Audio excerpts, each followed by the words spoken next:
We had a blast at San Diego Comic-Con 2025, and we're here with our special guests and partners in crime, Mega J Retro and Danny Green Collects, to break it all down for you right now on Toy Habits Live.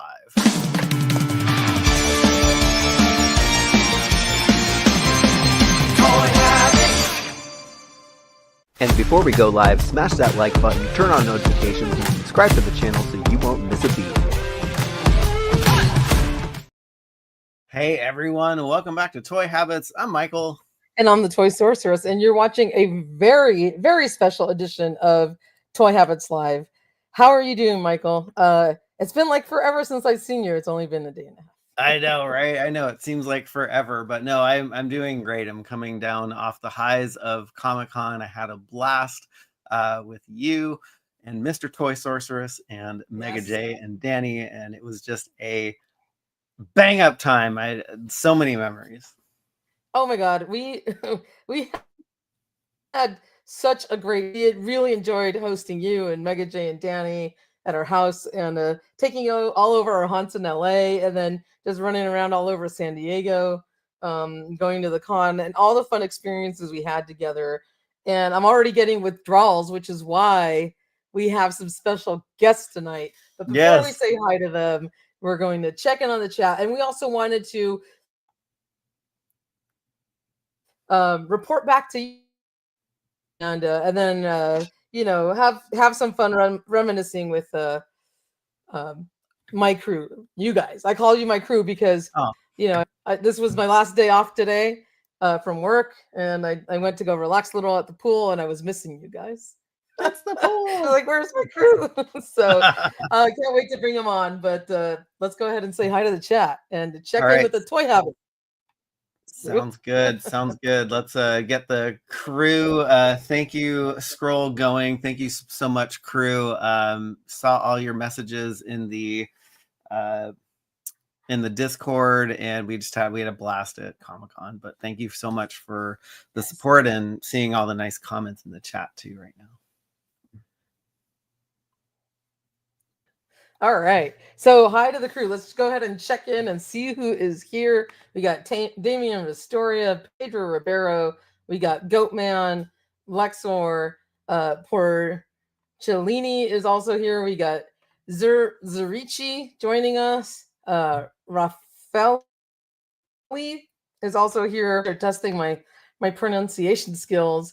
Valecki is also joining us. We got crew member Frank with a big congratulations for being here for 24 months. Vane 21 is also here. We got Nick Dillinger, Video Power Gaming, Timbo from Limbo. We got amazing crew member Carnage 717. Thanks again for the Shira. She is amazing. I have so much unboxing to do, so I got to catch up. We got extra creepy here. Ralph Riggin is also joining us. Chris Owens is here. I said hi to all of you guys. Catching up. Okay, Mo2D is also with us. We have crew member Brennan Barnes in the house. Dave Chanelli is here. I think I said hi to Mo2D. Helter Santos is joining us. We got crew member Stephen M, Collector Phil, Nunya Biz, Hella Geek, Kevin Florin. Crew member Rob 2022 is also here. We got the right hand of Skeletor, Eric Perryman, awesome crew member, is also joining us. We got Spencer Sanchez, Jedi Ben, Chris Penn, Paul Galliano. It was nice to see you at SDCC, Paul. Yes. We got Artemis Prime. I think I said already hi to Dave Chanelli. Good to see everybody in the chat. Awesome.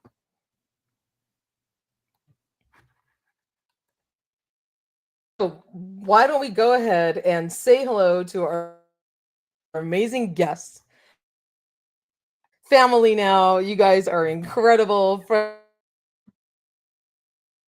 You're part of our ToyTuber family. We're gonna bring on the one and only, the incredible Mega J Retro and Danny Green Collects. How are you guys doing?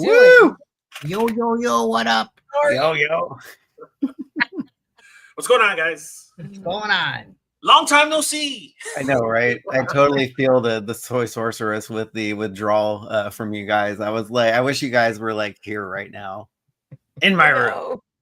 Oh man, Denny and I are fully planning to migrate one day. Hopefully, we don't get kicked out of the country or something. We have a guest bedroom. Migrate away. Sooner than later, man. Yeah, right. Hopefully sooner. Yeah.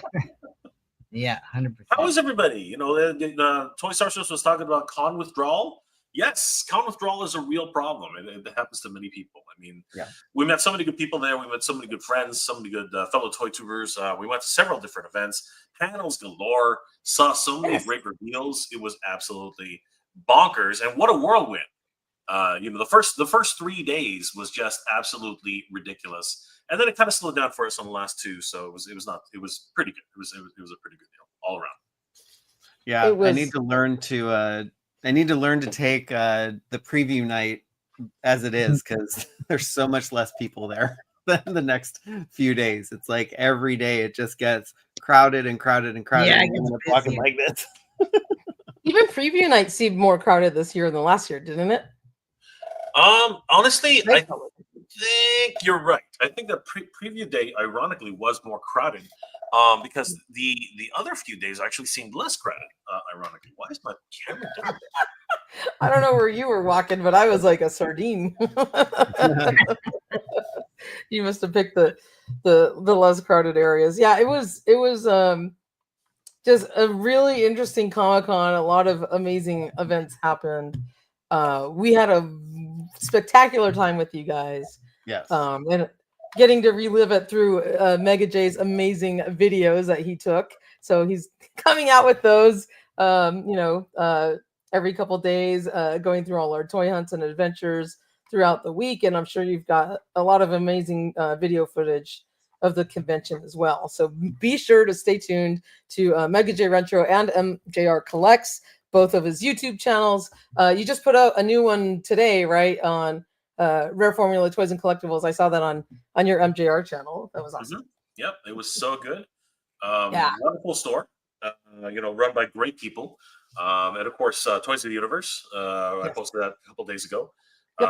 Wonderful stores. You know, the one of the best things about going to all of Toy Sorceress's haunts. I mean, like we were like kids in the back of the car. It was great. You know, basically just brought from one place to another place to another place. And Danny, myself, and Michael got to know each other really well. I mean, I think Michael and I are really intimate right now. I think that's just the state of the union right now. In the back seat, it was fantastic. It was fun. But like I said, meeting fabulous owners and just collectors in general, it was a lot of fun being out there. And La Boo Boo. I learned about La Boo Boo everywhere. Michael had no idea what La Boo Boos were. I had no idea what they were, but I got a very big education. Who doesn't know what a La Boo Boo is in the crew? Let's see how many people actually don't know. And who's not afraid to say they are. They don't know what I'll say that I just barely learned about 2 months ago what a La Boo Boo is. So Yeah. I was actually at Toys of the Universe a couple months ago, and the owner was like, "Oh, are you here for La Boo Boo?" And I was like, "What do you say to me?" I'm like, "No, I'm just shopping." And then the next time I went, I got there when they opened, and a customer was walking up to the store as well, and he said the same thing to me. "Are you here for La Boo Boo?" I'm like, "What?" I'm like, "Oh, I'm just shopping," and I had no idea what they were saying to me. Then I saw this big table outside with all these boxes, and I was like, "What are these furry little creatures everyone's looking at?" That's when I learned about La Boo Boo. I was like, "No habla inglés" or something. I was like, "Is he speaking like English?" I'm like, "What did he just say to me?" So I was very much behind on the phenomenon. The phenomenon. Biz says he has so many questions after SDCC, so that reminds me, as we're going through things, we'll try to be as comprehensive as possible, but if you have questions, please drop them in the chat as we're talking about stuff. I don't think I'll be able to keep up if you start dropping your questions now, but anyway, would love to hear, because we were there and talking to Mattel designers, Hasbro designers, all the people, Mondo. Great time. Absolutely. Why don't we go ahead and jump in and start to recap the amazing things that we saw. And then at the end of the show, we're going to talk about some of the fun times we had and an incredible event we all got to share in and other ToyTubers. So we'll talk about that later. So let's go ahead and get started. I don't know, Michael, if you have the screen ready. I am always prepared, and let's talk about something that it's funny looking at the comments on YouTube and on Instagram. I think this is yet another divisive reveal, although we loved it all. For sure. But it is the snake lair, and you called it what, Toy Sorceress? I called it Snake Lair 2.0. It is Snake Lair 2.0. Mm-hmm. It is. So they revamped the Snake Lair. Now, it's funny enough that this reveal and this panel was supposed to happen later in the day, and little to our knowledge, they moved it up 4 hours, and I only figured it out because I was walking by the Mattel booth and saw a big crowd of people. So lucky for me that I was walking it by at that moment, so I was able to catch most of the panel. But they pulled this out the last 10 minutes, and there's a big crowd of people. But we were lucky enough, Michael and I, and Mega J, and actually Pixel Dan was right next to us, to get up close and personal, and actually, if we wanted to, touch and feel the thing, but it was right there in front of us. We were able to talk to the designers, to Damien, to Sam, to all the guys, and ask them questions about the Snake Lair.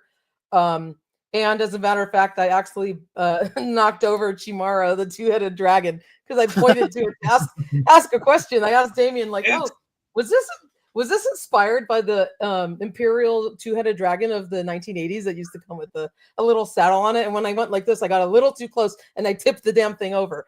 And I was like, "Oh my god!" Because it's a production piece, it's not ready to use. Thank God, nothing happened to it. And funny enough, Pixel Dan was later looking at it as well, and he actually picked the thing up and the little foot fell off, so he popped it back on. But I was like, at least it didn't happen when I knocked it over. But it was great. It has real chains on it, incredible detail, like on the little piece that's on the front drawbridge, the paint apps on like the snake face on the front, and everything was incredible.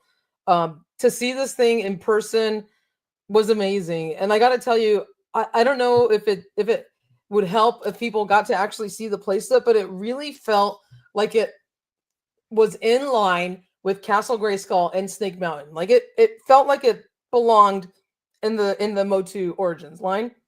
It didn't feel like really too foreign or not related, because it's got that clamshell shape and the scale and a similar type of interior finish, but a lot more going on. That I think they really did a good job. They tried to listen to the fans and went back to the original artwork, and they were inspired by that. But let me hear your guys' take, because you all were right there, right in front of it as well. Yeah, 100% Toy Sorceress. When they revealed this thing, it was pretty amazing, because it was like seeing Axel Jimenez's illustrations come to life. Which, of course, there are design variations from his sketches, but I was really, really pleased with it. The sculpting details are amazing. That big snake face in front and center in the castle above the drawbridge is pretty damn cool. It's got really cool references. It's got like a little Battle Bones reference down there, and just a lot of the details. That big ass snake head, which kind of reminds me of the Snake Mountain microphone a little bit. But yeah, and I think it's very cool, and it's even got that little laser cannon in the head. This thing is like chock full of action features, and you'll see more of them when we look at the interior. That it makes the playability of it like so great. They really thought of a lot of neat things to make it exciting. Jay and Danny, what's your thoughts on this? Yep. I remember seeing this. They showed this last year, didn't they? Like they did a version of it. Yeah, I remember that, and so definitely looks a lot better than it did the first time. Good. But the details are cool. I definitely like it, man. That's great. Yeah, I was late to the to the whole thing. Actually, in truth, Danny and I. So here's a funny story. Danny, myself, and Michael were actually in line at Hasbro, and we were trying to get some exclusives. And then all of a sudden, I see Michael bolt. He's basically like, "I gotta go." Jumped the line. I was like, "I'm You out know here, why? guys." You know why Michael bolted? He got the call, John Paul. She called me, and I was like, screw this exclusive. I don't know if I need it. I'm out of here. I gotta go to this design panel. I'm like, get your buttons over here. The panel's happening now. It was crazy. Danny and I didn't actually understand. He goes, Mattel's happening right now. I'm like, wait a second, that doesn't make any sense. That was like, the change the time or something. And we just said, okay, screw it. We're already in line. We're only like 5 people away, and then Michael just bolts. So we're like, okay, they'll get the photos. We'll wait. Right? Yeah, there you go. We'll take one for the team. We got our exclusives. We did the thing, and then we headed over to Mattel. And then I realized, oh crap, they're talking about She-Ra. They're talking about the Thundercats Wave 2. They're talking about stuff. And I said, I wonder. Now I was stuck all the way in the back. I couldn't see anything. And all of a sudden, they start pulling something out, and I'm like, "Oh crap!" And I realized they're pulling out the snake layer, and I was like, "Dear God!" So I tried in vain to try and navigate my way into the front, and all I could do was like sit in the back while the announcements were being happening. But luckily, as Toy Sorceress alluded to, and Michael, once the panel was over, that's when they allowed. I was shocked too. They actually allowed a few of us to actually get really close, and even move a few of the pieces around. So that was actually even knock a few of the pieces over. Yeah, I have video of us all crowded around this thing. If you want to just throw it up, it's kind of crazy. Absolutely, I'd love to see that. Right there, if you take a look at it. That would be great. Oh yeah, here I'll. Look at it, guys. There it is. Right? We couldn't get it from the back. We got it from the front. This is amazing. That's what they said. Anyway. Oh, this is great. This trigger the door. This trigger the door. Look at the staff right here. You guys kicked it out of the park. Out of the park. Hey, you can hear Toy Sorceress. I was like a bit excited about it. Yeah. Well, as you can see, a lot of us are That's probably where yeah, there's Pixel I Dance. wonder if you got where I knocked over the two-headed dragon. like, at this point, the designers are just letting us pretty much do whatever we wanted to. Of course, we were being respectful. We didn't actually touch the model, but we were all freaking out. I mean, you can even see some of the additional figures that are there. Lord Parthonus, the skeletal, the mummified version of Lady Slither. And did they give him a name? The two-headed dragon? Chimara. Chimara. Okay. Something like that. It's a chimera. Chimera. Oh, sorry, I'm just pronouncing it wrong. Chimera or something. You're not wrong. I mean, like pronouncing it that way, but it's the animal is probably closer to a chimera, which has two different forms, right? What I really appreciate about this is the fact that they really, as you guys mentioned, they stuck closer to Axel's original design. Yeah. Which I think is what people were hoping for and expecting. I think that's really, that's where it came down to. So absolutely, that was a cool video. Yeah, it is. We actually did go live, and we got right up close and personal to it. Michael recorded the whole front, the interior. We interviewed Pixel Dan for about well over 5 minutes, and then closed it off with something. But most of our stream got cut off. I think we lost reception, so that's unfortunate. But we did get some video of it if you take a look at our live as well. I think the reception in the convention center is, because of the nature of the building, it just makes it very difficult. I think a lot of people were losing reception during their live streams. I agree, and not to get too far ahead, but I took some really good close-ups of the of some of the accessories. Great! And yeah, these were absolutely stunning. And it's, if you want to throw the video up there, Michael. I'll just lower the volume again. Let's. One more. Yep. Oh, is it a different one? Yeah, it's a different one. Oh, got it. Okay, here it comes. A big shout out to Paul. We did run into him at the booth. Oh, here we go. it really is just absolutely stunning. This blast is much closer to the original design. Yeah, that was last year, right? Too. Yeah. Weapons rack. Oh my gosh. I love the weapons rack. I think Everywhere it's is just killing inspired. me, man. I love You know, the heraldry with the two snakes. The designs on the little weapons. Yep. It even has some unique weapons in here too. It's just out of this world, man. Like seriously, huge shout Look out at that to all collector the, Phil designers dropping who some worked on this. knowledge. I'm gonna grab first one was something great. too. You know, I really did appreciate the first one, but I thought it was just a little bit too big and slightly more of a departure from what Axel's original concept was. So I think that's what everyone was saying. They were hoping. Here's the stockade. They could have put a figure in there. Yeah, they demonstrated that exactly what it was supposed to be, and I think everyone's really excited about that. And look at the real chains. I love it. Yeah. Really stoked for this new. Look at the heraldry. Like this thing's built. Oh, yeah. Other warriors. I love that. Yeah. Oh, that's Wow. Of their fallen warriors. And look, there's even like a creek dragon or something like that. Oh, and you know that little snake staff, when you press it, it pops the drawbridge down. Yeah, right. That's awesome. Oh, cool. And I think you're supposed to even put in like a key too. There's 2 keyholes on either side of the drawbridge. Wow, look at the detail on that snake. You can see that right there. You can press it. The green snake. You know what's cool about this? It's kind of like on a hairbrush when you kind of push it and it like closes. If you press in the middle, it's soft where the snakes are, and it captures the enemies. So when they land on it, it kind of encloses on them. That's like a neat. squishy material. That's so crazy. Yeah. I heard, I think Damien was telling a story that his daughter was like, oh, look, daddy, and like playing with her hairbrush, and like the little, the bristles of it were kind of closing up.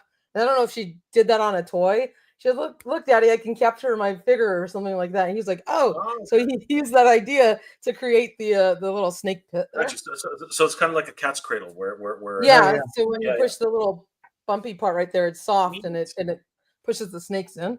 So the idea is you put that snake pit underneath the platform with the little trapdoor, and when the trapdoor opens, your figure falls inside and then pushes down on the little snake pit and closes up around them. But you know what? I thought the excitement around it was quite palatable. I mean, Danny, when you were there were like tons of people around. I mean, like it was chaos. That's what it was. Chaos. But for good reasons, for sure. Everyone was excited, right? So yeah, you seen all the phones taking the videos and pictures. People were going nuts. Yeah, I didn't expect him to pull this out. I thought it would be revealed like either under glass or in that black panel that they had one black panel that was blacked out in their booth. I thought this would be there or something else. Yeah, I thought very similar to that. As a matter of fact, when I was talking to Sam Pack, I actually mentioned him. I said, in that blacked out case, are we going to see a snake lair? And he started laughing, but he didn't say anything, right? He kind of said, "Oh, you have to come to the I was laughing because he knew it was in there." Because he was so happy about what was in there. But still, Danny's right. Absolute chaos. It was just insane. But yeah, shots of the interior. It was very cool because we could ask the designers to like turn the thing around too, and it was super nice. Like they were really accommodating. Like we just wanted to get all the angles and check it out. And man, the interior looks awesome. It's got nods to Castle Grayskull. The interior throne room looks amazing. Yes, I thought they did a great job just on the interior. Which I don't know, like when you position your play sets, like we probably won't see the interior very much unless you just flip it around. I mean, you can flip it around. It's got the snake throne room, and then it's got the computer panel on the other side. There's like that little sewer grate for your Ninja Turtles to call through. Just kidding. And then no, that's awesome. I love that. It does look like a Ninja Turtle like sewer grate. I love that. Yeah, and then the computer console, in front of that's the trap door where you can put your little snake pit. And it also has chains. Yep. If you want to throw up the video, we can talk through the video. Oh, nice. Look at you, Jay. I love it. All right, let's do this. The damn thing. All right. There's the chains. Oh, this is great. The damn thing is a trap door. I was like, I'm not going to touch it. After I knocked over the two-headed dragon, I was like, I don't want to touch this thing. Oh, somebody. There we go. As you said, 20 different nods to like different playsets. Oh yeah. Yeah, that working elevator is really cool because that's a nod to like the Eternia elevator. It's a little nicer than the one you get Castle Grayskull. I do love it. Need to upgrade the one in Castle Grayskull now. I know, right? You can hear the That chaos. recolored Castle Grayskull would have been their opportunity to do that. Yeah, totally. Yeah, you can totally hear all the chaos in the background. Huh? Wow, look at that. There's even on the eggs. inside Those are synapse eggs. and like little skulls and stuff. Did you notice that those are eggs? Yeah. It's an area where the brood lays its eggs. Oh my And god. you can see Oh, there they are. Yeah. all the warriors who've been eaten by the brood. Jeez. Wow. This- Like little alien pods. I was saying when they first designed this thing, I said, man, they got dark. They got really, really dark at one point because this is nuts. Oh, sorry, we missed a portion of the actual throne room itself. There's just that little bit. Oh god, it looked like it was stopped. Yeah. Oh here. Oh, there it goes. Okay. I Sorry. rewinded it. That's why. Oh, thanks. So yeah, but then we come back around and they kept. This is actually the section they kept. This is actually the piece that they kept from the original design, which I love. I love the interior. The interior I thought was amazing. It's cool because it's got like the drawbridge, and then it's got a gate in front of that, which is really awesome. Extra layered detail. And then look at that wall. It's amazing. Yeah, I love the heraldry. It's just dripping with like snake. Even the clips that close it are like little snakes that close the clamshell on the side.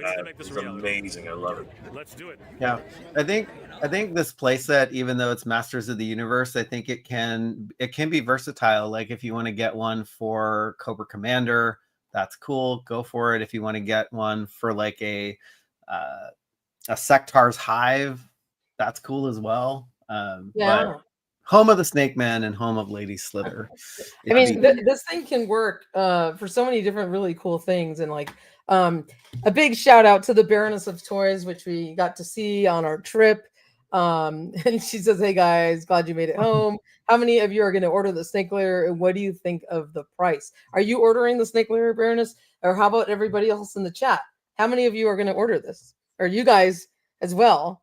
Out of the three of you, who's getting it?" I'm all in. I'm all in too.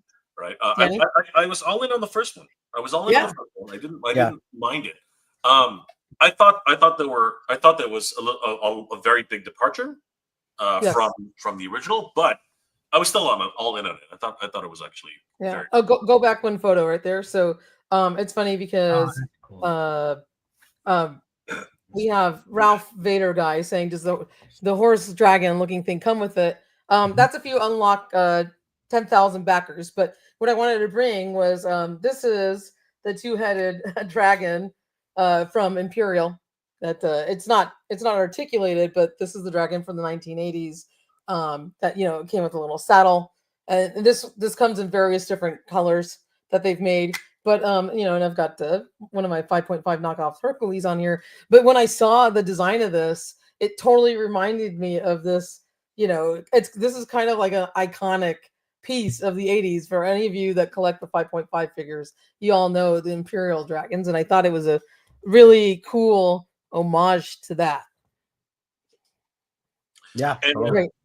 Absolutely. And what I really thought was kind of funny is that he has a very similar paint scheme to 3030. And I thought that was really funny. I don't know if that was intentional or if it was coincidental, but I mean, it's there. Now you can't unsee it, guys. You can't unsee it. You see it now. You cannot unsee it. That is great. That is great. Out on this one. Yeah, we got a couple out. It definitely is a polarizing thing, like, unfortunately, right? Yeah. But let me tell you guys, when you see it in person, it really is quite stunning. I mean, like, that's like, pictures just don't do this thing justice. I mean, it really doesn't. Yeah, it really doesn't.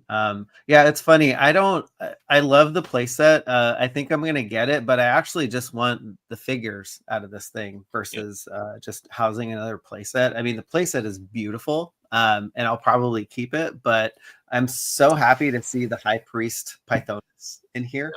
Yes. Gosh, I think it was a year ago or something. I guess about the time when the first snake layer was coming, we got information that the high priest was actually going to be an unlock. And so it's like waiting all this time, to see, another one of Axel's creations come to life here, which is cool. Incredible. And I have another video if you want to play it of these. Oh, I do. Let's do it. So Gonna get really quick. Go ahead. I don't know if she's skeletal. Oh, here they are. Yeah. There's something going on with her. She's absolutely. Oh, that looks cool. Yeah. That's something I would actually get. The tail is very versatile, Danny. Yeah. I mean, like, it can be used for multiple things. Oh Yeah, yeah, she looks great. this guy would go on my green shelf. Oh, right. Next to that Ghost Viper, right? That you saw at the G.I. Joe panel, right? Oh, that thing was. Yeah. I have my opinions about where G.I. Joe went this time around. I was waiting till we get there. I was gonna. You can see her legs in the background. So, Yeah. Oh, yeah, the extra set of legs. Yep. Yeah. So that's the undead Lady Slither. So she comes with her legs and then, of course, her bony. So I gotta get the snake layer to get this. Good question. Does Lady Slither have an articulated jaw? That's a good question. Does anyone know? I don't know if she does, but it looks like the two-headed dragon does. Yeah. you can only get this with the snake layer. These figures, at least at this point, are only available with the snake layer. I imagine, heaven forbid that this doesn't actually fun. Eventually, Lord Pythonus will probably come out, I would imagine. We're still waiting for Keklar. There he is. Dan is. Look, you guys are. There's Dan. Good to see you. I see Stina. I see her. There you go. That's it.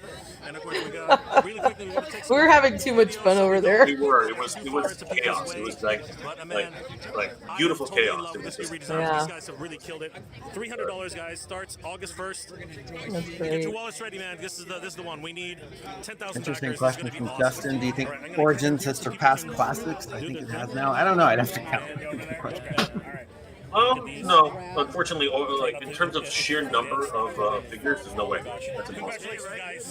Plastics has way So thank you for making that. No, guys, you know what? You deserve it. You guys all. Oh yeah. So this was one of the designers who worked on the packaging, which I covered a few months, not last month, and he just wanted to thank me for coming to that. So it was really cool. Again, I'm a graphic designer myself, so I really like helping those things. But if nobody else talks about it, I want to talk. Brother, I need to meet more of the designers, man. Like seriously, By the way, just to answer Hella Geek's question, this is a similar saddle, but it's not the same as that. And as a matter of fact, it's funny because these figures fit really well on them. The one that's on Shimara is different, totally different design. It's actually quite elaborate. I really like that saddle that they made for the two-headed dragon. That I keep mispronouncing the name, Shimara. Chimera. Chimera. Sorry. It's a snores. It's a snore. I love it. Oh, that's so good. It's a snores. I love it. That's awesome. Yeah, That's awesome. That's really cool. Unlocks are cool. So, all right. High Priest Pythonus is the first, and Chimera is the second. Is that right? Yes. Probably. So we have, a lot of people are saying they're in. Some people are mixed. And Baroness, you're on the fence. I'm going to throw you off the fence, and I'm going to push you towards buying it. I'm going to be a bad influence. Still have my Eternia in box. I mean, this thing's great. I don't know where the heck I'm going to put it, but I definitely want to. Well, you know what? One of the best. I think it's a really good consideration, though.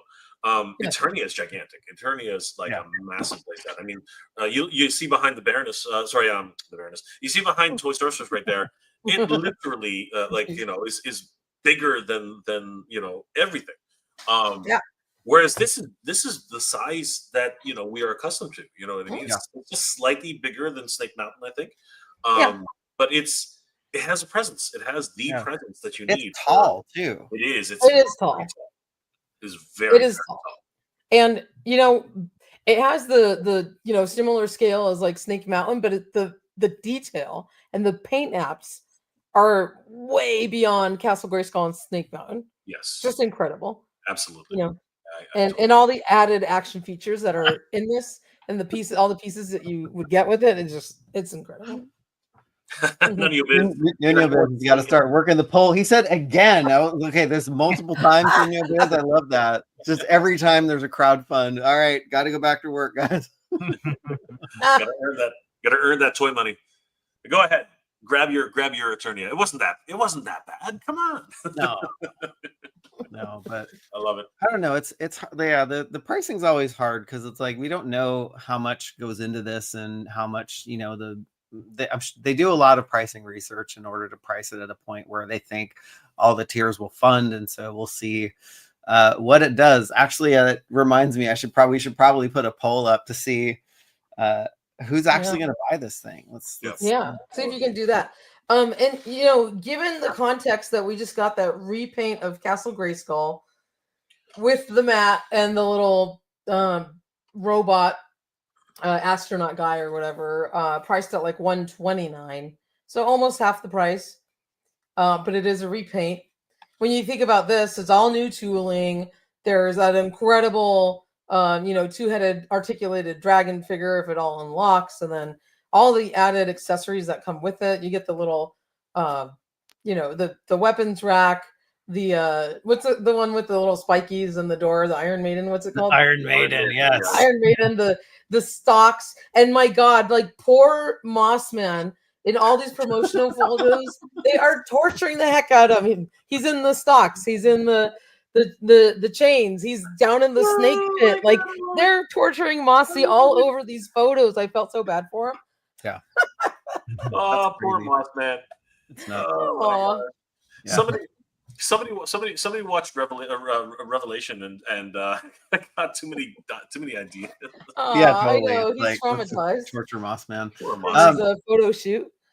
Yeah, I'm actually with Motu Prince here. I think if they had priced it $50 lower, I think that would have been more palatable to people. Yeah. And then I don't know if it's just that $300 just seeing it price tag, but I don't know. Toys are expensive these days. You got the HasLabs, you got all these crowd funds happening at the same time, and it's like, where do you put your money? It's like going to the casino. Yeah. And I mean, I don't know if that's also given the environment that we're in and the added price tags that toy companies are now facing due to tariffs and all that kind of stuff. Yeah. Right. So they probably did need to price, like pad in a little bit extra on the price to cover that. We got to think about that. Like the toy prices are increasing on everything, unfortunately. Mossman, it is easy being flat and green. Oh, poor Mossy. Poor Mossman. But yeah, so this thing, great official images. It's funny because these came out before the snake lair was revealed. Yep. Like everything does. Michael Miller has a point, though. I mean, $300 in this economy. I mean, it is consideration. It is a consideration. However, I will say, Danny, myself, and Toy Stars, and all of us, we saw firsthand in many cases people just like spending oodles of cash at San Diego. I mean, like, how many people were lined up for exclusives? I mean, like, it was. Oh my God, absolutely ridiculous. I don't know, because I could barely see you guys in the back seat of my car on the way home. Danny, we did not see any shortage of people spending cash. Oh no, there was a lot of people buying exclusives, right? And you two weren't an exception either. That's my point. We're guilty. Yes, guilty as charged. I don't know. I feel like I got away pretty good this time. There was only a couple things that I really wanted, and so you were pretty controlled, man. I was surprised. Oh my God, I was out of control last year, and I was exercising a ton of control this year. Nice. But when you got home, you had stuff waiting for you, right? Yeah, I did. It's all the dang pre-orders that come around this time too. It's like the stack of stuff on my floor right now. Only some of it was some exclusive. And I had a bunch of stuff come in and what we toy hunted. I was like, that's a lot that we accumulated in a week. Wow. Wookiee Sasquatch, I think, has a good point. I wish the tiers were automatically included. They're the best part. Yeah, I mean, that would be nice if it was just like an all-in thing, for for whatever $300, and you only had whatever. Does it need 6,000 or 8,000 backers? 10,000 to get everything. Oh, okay, 10,000 to get everything. But like, what's the first? What's the first 6. funding tier? Is it 6? 6. Yeah, it would have been nice to have this like fully funded with everything at 6. Would have been nice. Yeah. So Chimera is much smaller than Stridor. Yeah. Kind of just a little bigger than this 2-headed dragon. Right, yeah, and it actually looks like horse parts, right, and creature parts versus like mechanical beasts. And I forget who was asking the question. Maybe it was Justin, like way back in the chat. If they might reuse some of these parts for other creatures down the line. Probably. I mean, I wouldn't put it past them. Yeah. So, what do you think of the creatures, Danny, and the unlocks here? Well, that I want those more than anything. I know, it's funny. I do too. I'm like, I want it more than the playset. Yeah, man. Like the playset's cool. Don't get me wrong, but it's a big footprint, right? So yes. Well, it's not too bad. You can, if you keep it closed, it's like the size of Castle Grayskull ish. That's true. That's true. Yeah. It's good that it's not you can terrible. do that, right? You can set it on your floor. It doesn't take up like a ton of room, and then when it's open, it's like thinner. So it's not too bad actually. Yeah, no, it's cool. It's cool at the same time for sure. I agree.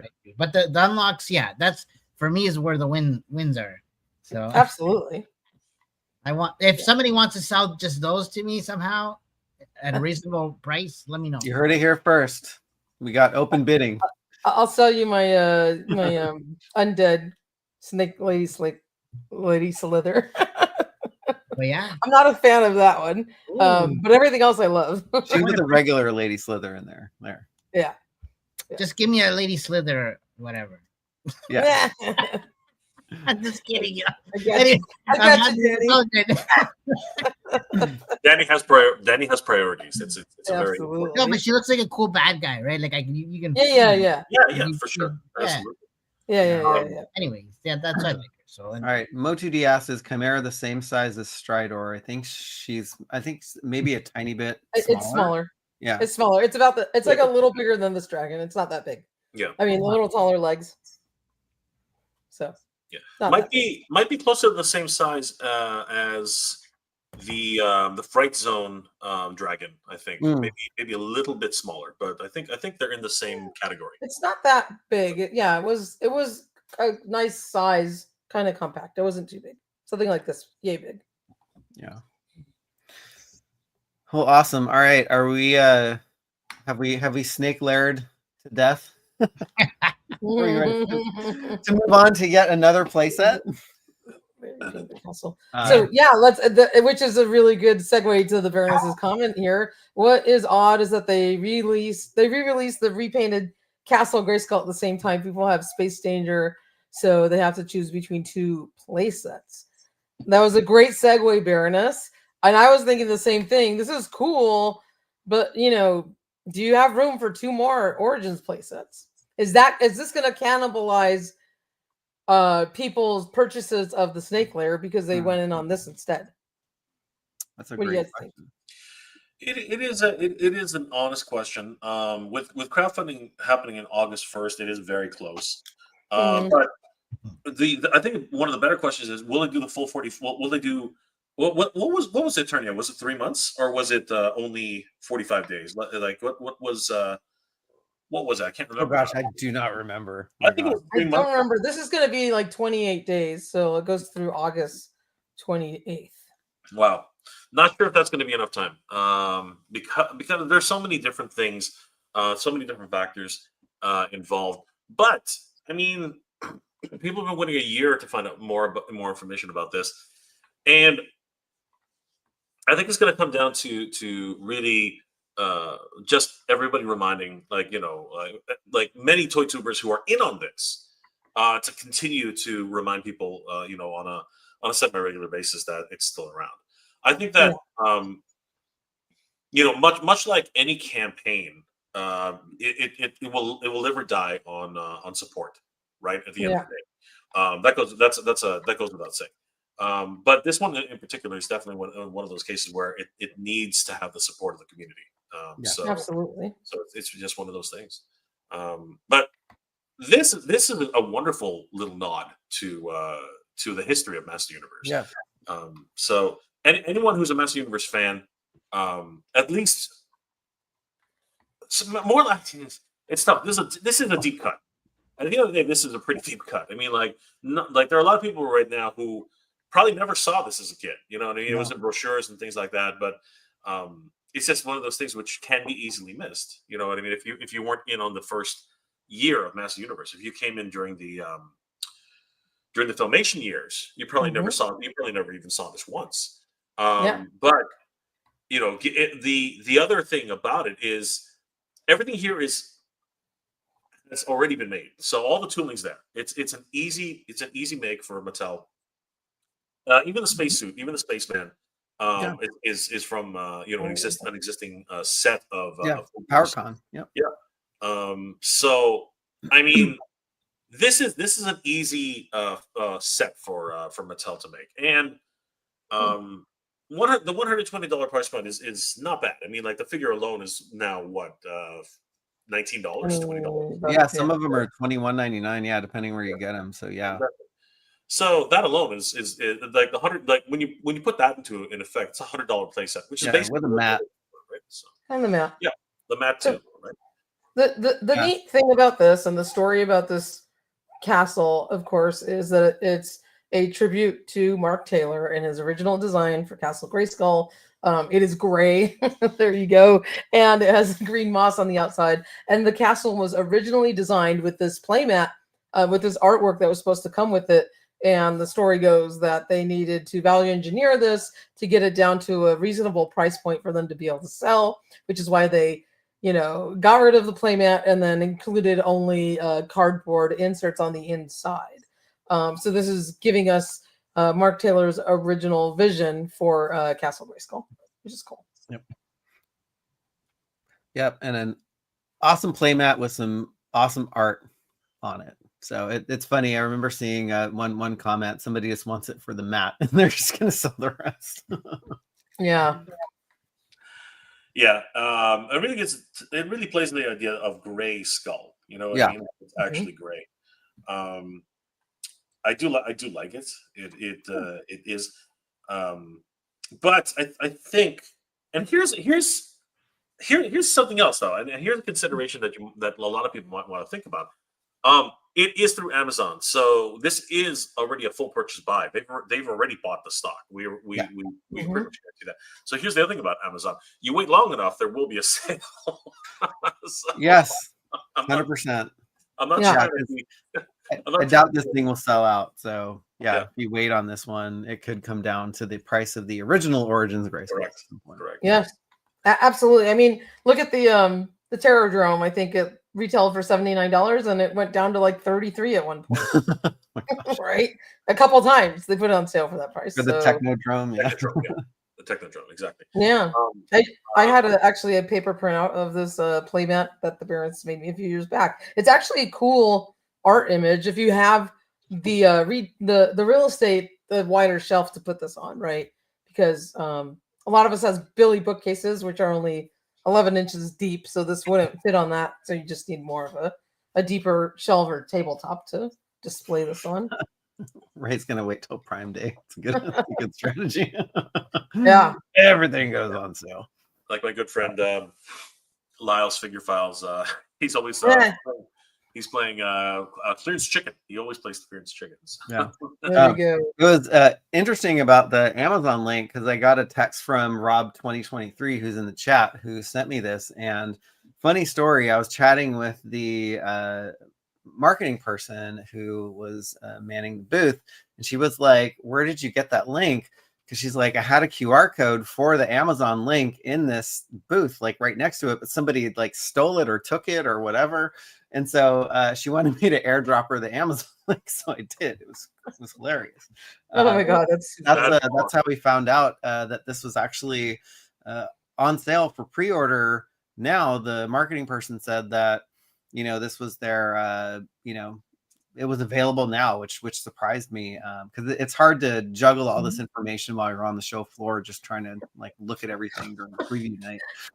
Yeah, I've had to sit down at the Cafe Express and get the article done before they kick me out at the end of the night.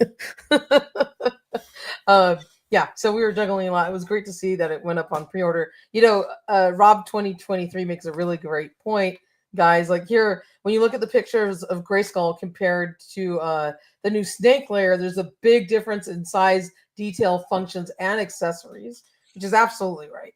And then that's why I'm saying if you take that into account in terms of price point, you're getting a lot more and new tooling in the Snake Layer. Yeah. Right. So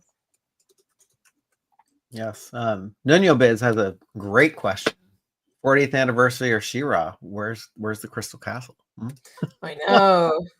Oh my gosh. Right? Hey, we are getting a swift wind. We're gonna see that too. I know. I will say that I I'm not sure to say about it. Just like Pixel Dan, just like so many others, this has been a pretty sad birthday for She-Ra. I mean, Yeah. it's just what it could have been better. It's just it is what it is, right? I mean, Mattel has its Barbie line and Mattel has its He-Man line. They're treated very differently. You know what I mean? And yeah, it's just one of these things.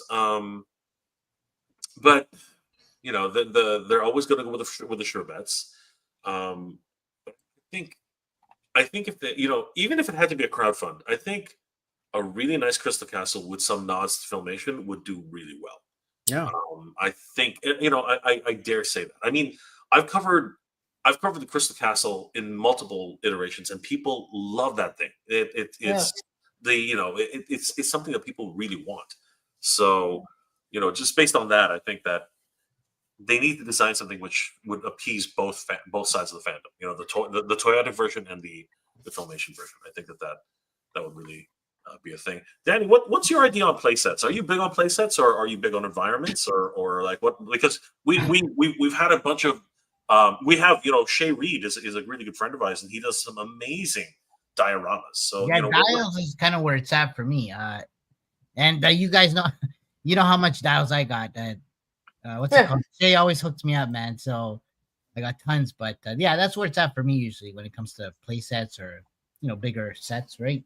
And I want to be able to put it away, so it has to be able to compact. Those are really good considerations, though. I mean, which is exactly why this. Right?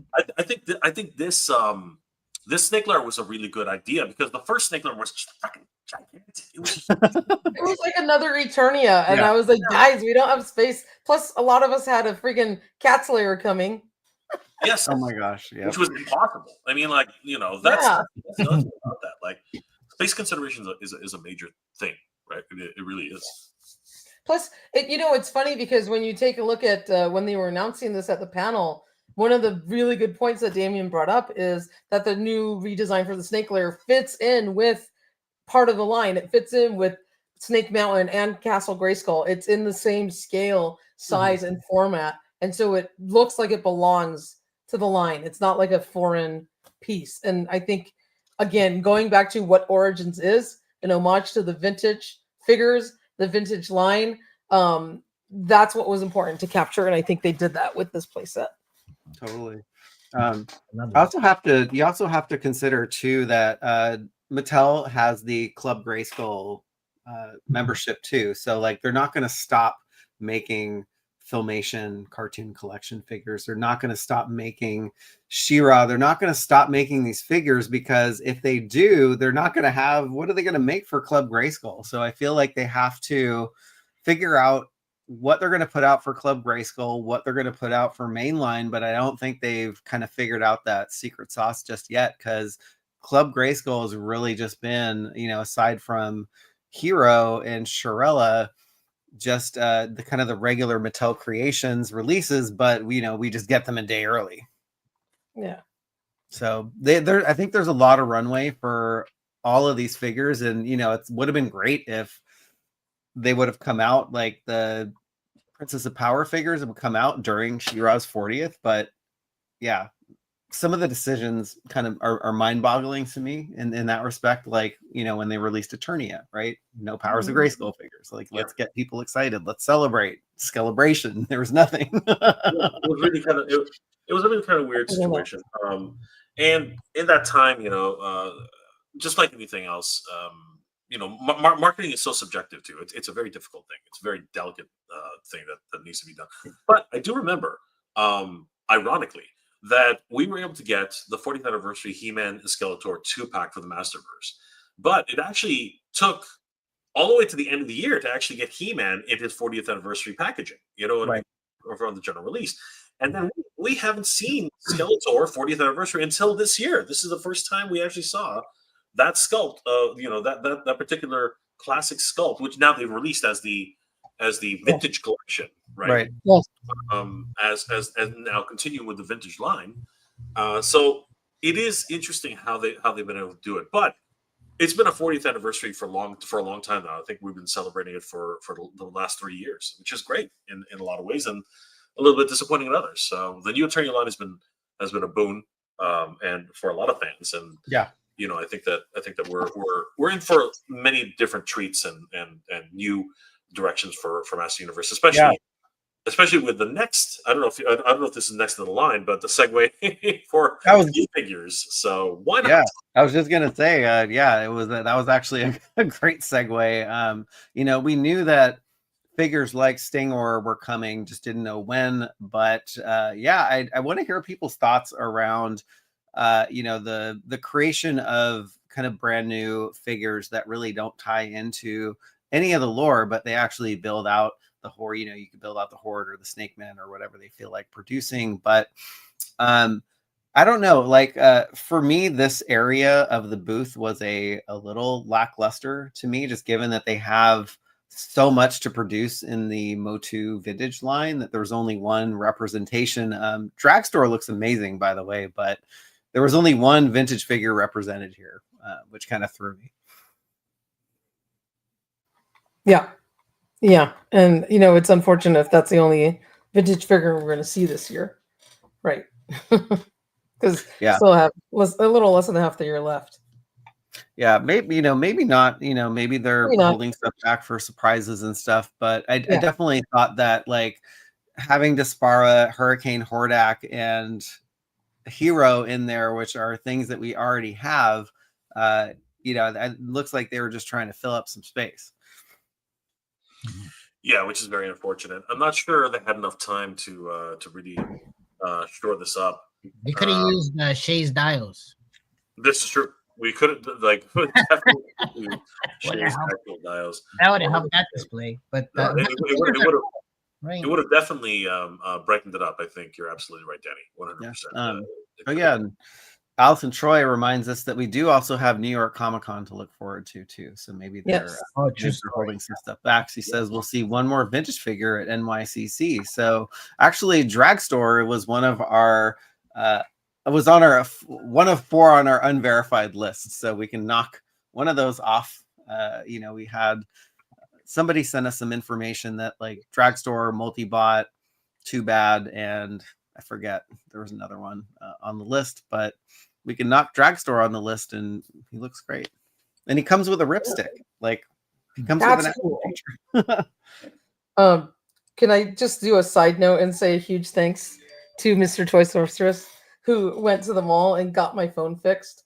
My phone died right before our live stream.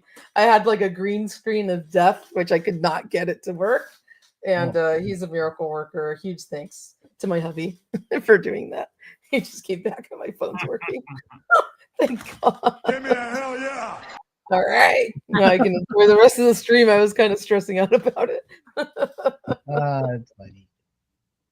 All right, back to our regularly scheduled programming.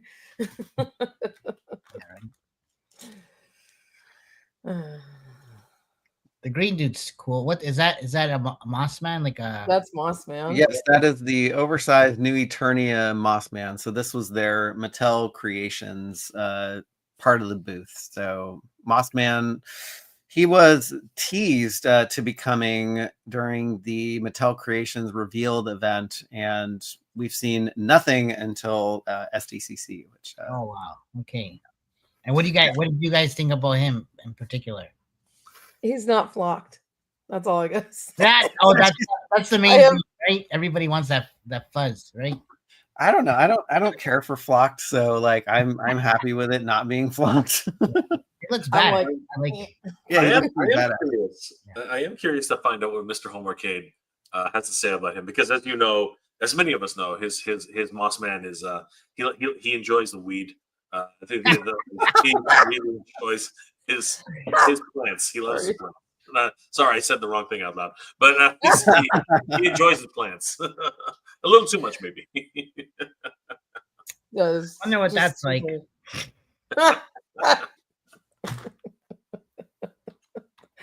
Oh my god! See, we're not supposed to smoke this one.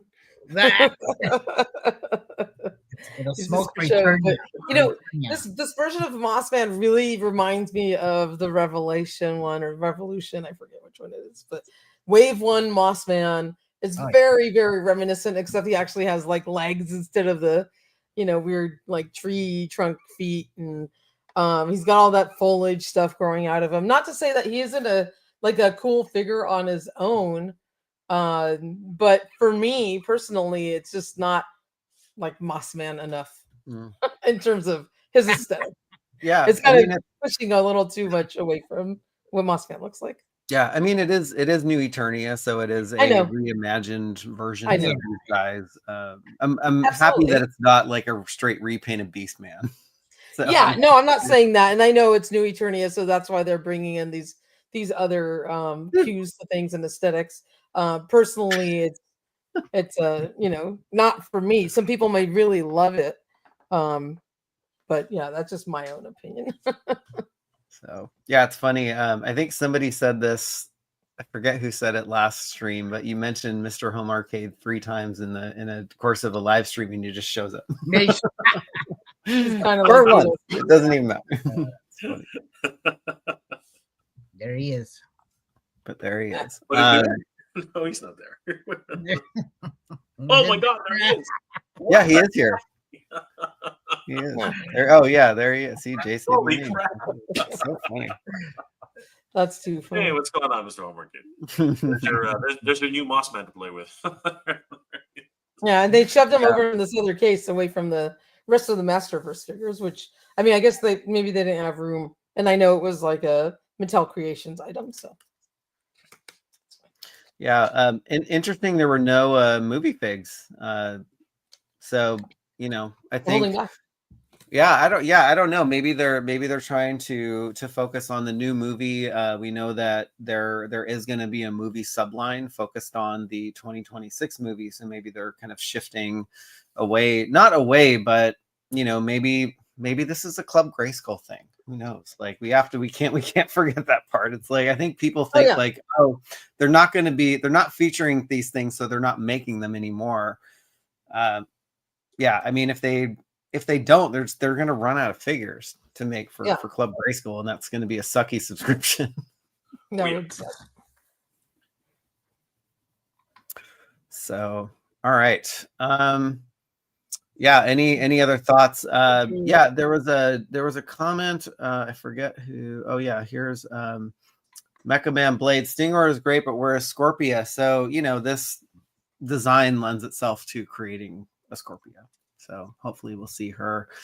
She was part of the Princess of Power lore. I would love to see Scorpia in the line. So 100%. So this stuff's going to come out closer to the. Waiting on bated breath for that for Scorpio.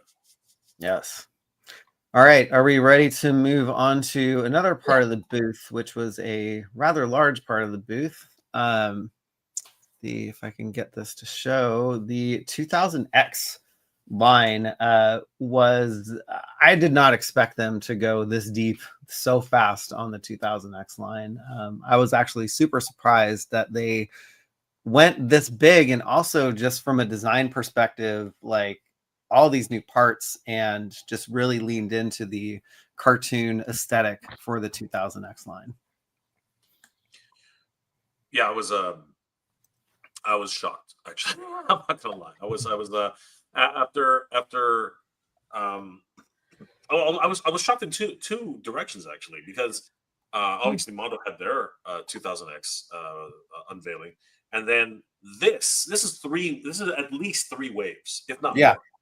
This is 100%. this is like wow.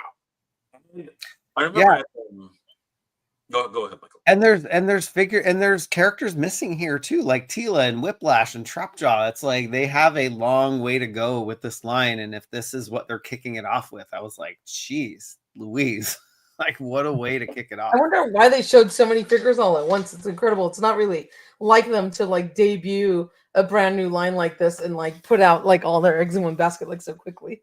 That's That's true. That is incredible. true. Yeah, I remember when they first revealed the cartoon collection line, like there was just a few figures, Yeah. right? Yeah. I'm thinking that I think the cartoon collection line is doing just anecdotally. I think the cartoon collection line is doing a lot better than they were expecting because it's still in stores, right? Which is something that oh, and you know, just to acknowledge this, Scott Knightley, it's still you know, I guess vindified is I think is probably one of the best word for it because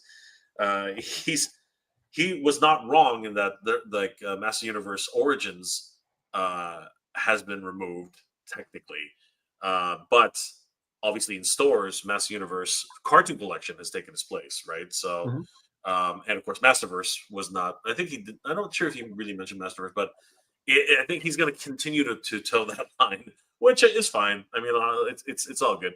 But I think what happened here, if anything, is that I think they wanted to make a statement here, showcasing that these are cartoon collection figures. These are not like classics figures. These are not the Four Horsemen's figures. Right. You know what I mean? These are Mattel's versions of 2000X, and I think it shows.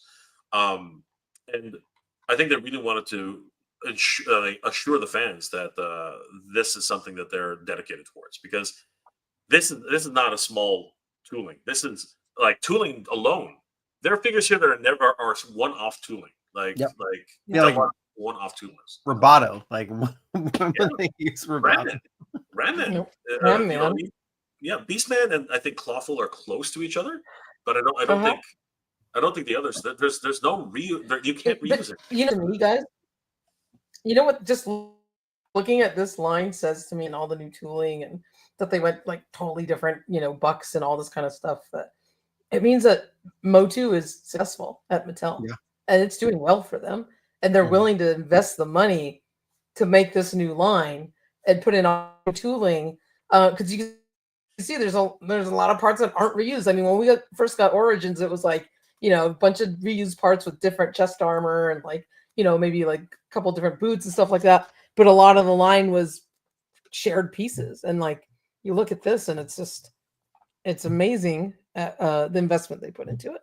Totally. Wanted to give Drew Chase a huge shout out for the $10 super chat. He said they wanted to get those 2000X dollars before Mondo got them. Ooh, like, it's funny. Like like when a company licenses out their property, like don't they get some money for it? So like, doesn't it benefit Mattel to sell as much Mondo, sell as much 2000X? Like, I think these figures are different enough in different price points than Mondo. Absolutely. Where you have your Mondo collectors, you're going to have your Origins collectors, and you know you might have some crossover, and some people will get both. But I think it was actually smart for them to release 2000X while Mondo is doing it because it creates hype and excitement for it.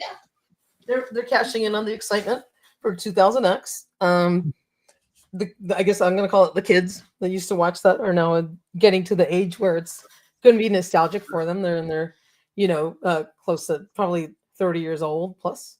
And now they're probably getting to that age where they want to relive their childhood and buy the toys that remind them of it. And so doing that at the same time that Mondo's releasing it is, I think, a brilliant move. There's excitement over the 2000X line. This is a different price point, you know, slightly different scale. And so I think it's just, you know, smart of Mattel to do that. Yeah. Danny, what are your thoughts? I mean, you saw what was on display at Mondo, which was crazy detailed. And then you saw this cartoon collection. Can these two exist in the same field, like in the same place? As like, or will they compete against each other? What are your thoughts? I think like Mondo caters more to the, I don't know how you say it, but more of a higher end type figure, Yep. right? Yeah. Mhm. Everybody knows that, right? And the Mattel, well, yeah, this version here, it's probably more on the affordable scale, right? Or on the, Mhm. mainline. Yeah, mainline, right? Yeah. So 20 versus 100, probably. yeah, exactly, right? So it's cool in the sense that it caters to both areas, right? Both categories Yeah. of collectors, right? So I think it's cool, right? Truthfully, I like the Mondo figures. I'm not gonna lie, the 112. To be honest, I'm not a huge Motu collector, but after seeing those, I changed my mind. Right? And also the like it's the ones that we just seen with the Chimera and stuff. So those are actually cool. Yeah. Yeah, I really want those. But anyways, Yeah, I mean, this is definitely the more affordable choice. Mhm. They have that really close cartoon aesthetic, if that's what pulls at your heartstrings, which is great. And the Mondo figures are highly detailed, hardly articulated. Come with a lot of extra pieces, and they're really for the high end collector. And so they're just made to be really display pieces and not messed around with and like have fun yeah, playing with it. yeah. Right. But they look cool still at the same time. They are amazing, yes. And it's just Tiger Lotus. what I'm saying is you're absolutely right. There's these are for two different markets of collectors, right? Because one's a 20 price point, and one's probably closer to $100, and so there you're gonna have to cherry pick. Get just a couple or here, you can collect the whole line for about the same price as a couple figures. Yep. Yeah, Mr. Home Arcade makes a great point. Different strokes for different folks. There's enough 2000X to go around and two different options coming. Yeah, absolutely. Which is great. But yeah, I did talk to one of the designers, and he said that these are, in fact, they are continuing the cartoon collection with the 2000X line because it was an animated and cartoon series. And so they're kind of, he didn't say this, but I'm guessing that they're kind of shifting their focus from Filmation to 2000X. It's not going to mean that we're not going to see any more Filmation figures ever.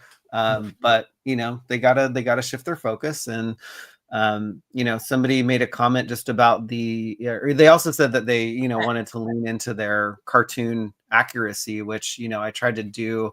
I got side by sides for all of these figures, like, and Jay, when you were talking about like there than everyone, like the tooling for this stuff, it's like you would never use this for any other figure at all. No, it's very unlikely. I just can't unless they especially Ramen. Yeah. I mean, I just can't see any other character in that series who's quite like Ramen. You know what I mean? It's very one and done kind of situation, right? And these, of course, are going to be deluxe figures. They're probably going to come with additional accessories or what have you. But I mean, based on the characters themselves, these are just amazing. And they're crazy. And these are prototypes too. Like if you actually look at some of the pictures, like you could see like some of the some of the pieces which are glued and painted and things like that. So I love that they showed all of this stuff off here and just went so deep in it. Yep. And because they're paint masters, things can still change. Like we have seen in the past that faces on paint masters don't necessarily reflect the faces on the finals, and many times the faces on the finals are actually much better. Not to say that these were poor in any regard; they were actually very good. On the floor. There was a couple faces in here that I would want them if they had room to design them better. Like this one would be one of them. Like it's like again with the He-Man sculpt head and the Prince Adam sculpt head, it didn't hit it right on this one. But just looking at some of the facial features in the cartoon and the one that is in the prototype, would like it to look a little bit more cartoonish. Yeah, for sure. But you can't always get the likenesses exactly right. So that's true. I think that with these first passes, I think they're pretty close. And again, they're all great masters, so we will definitely see how that runs. But yeah, I'm very excited for both lines, to be honest with you. But yeah, it was incredible just seeing that many figures on display at one given time. I've never seen that ever. No. That's just no. It's funny. I went to Comic-Con during the Masters of the Universe Classics era, and that's actually where you saw maybe 10 or 12 figures in a case like this for classics. And I love seeing just the sheer number of figures that they had on display. Skeletor looks great. I'm so glad that they so one of my questions for this line when we got the information that they were actually doing a 2000X line was like, were they just going to do the origin style like they did before? And I'm so glad that they have just retooled everything and are just kind of going all in. So I will say that the Skeletor and the He-Man look pretty cool. Yeah, I'm not in on the rest of the line, but maybe I'll just get those two as representations. I did like how those turned out. Yeah, this was the figure I was waiting for. Like the Zodak with a K, I think I'm gonna go out on a limb and say it's probably going to be a favorite for a lot of people out there because it's just a really killer design. It was killer in classics, and I'm very happy to see it represented here too. Yep. I'm very excited with many of the characters that are being showcased.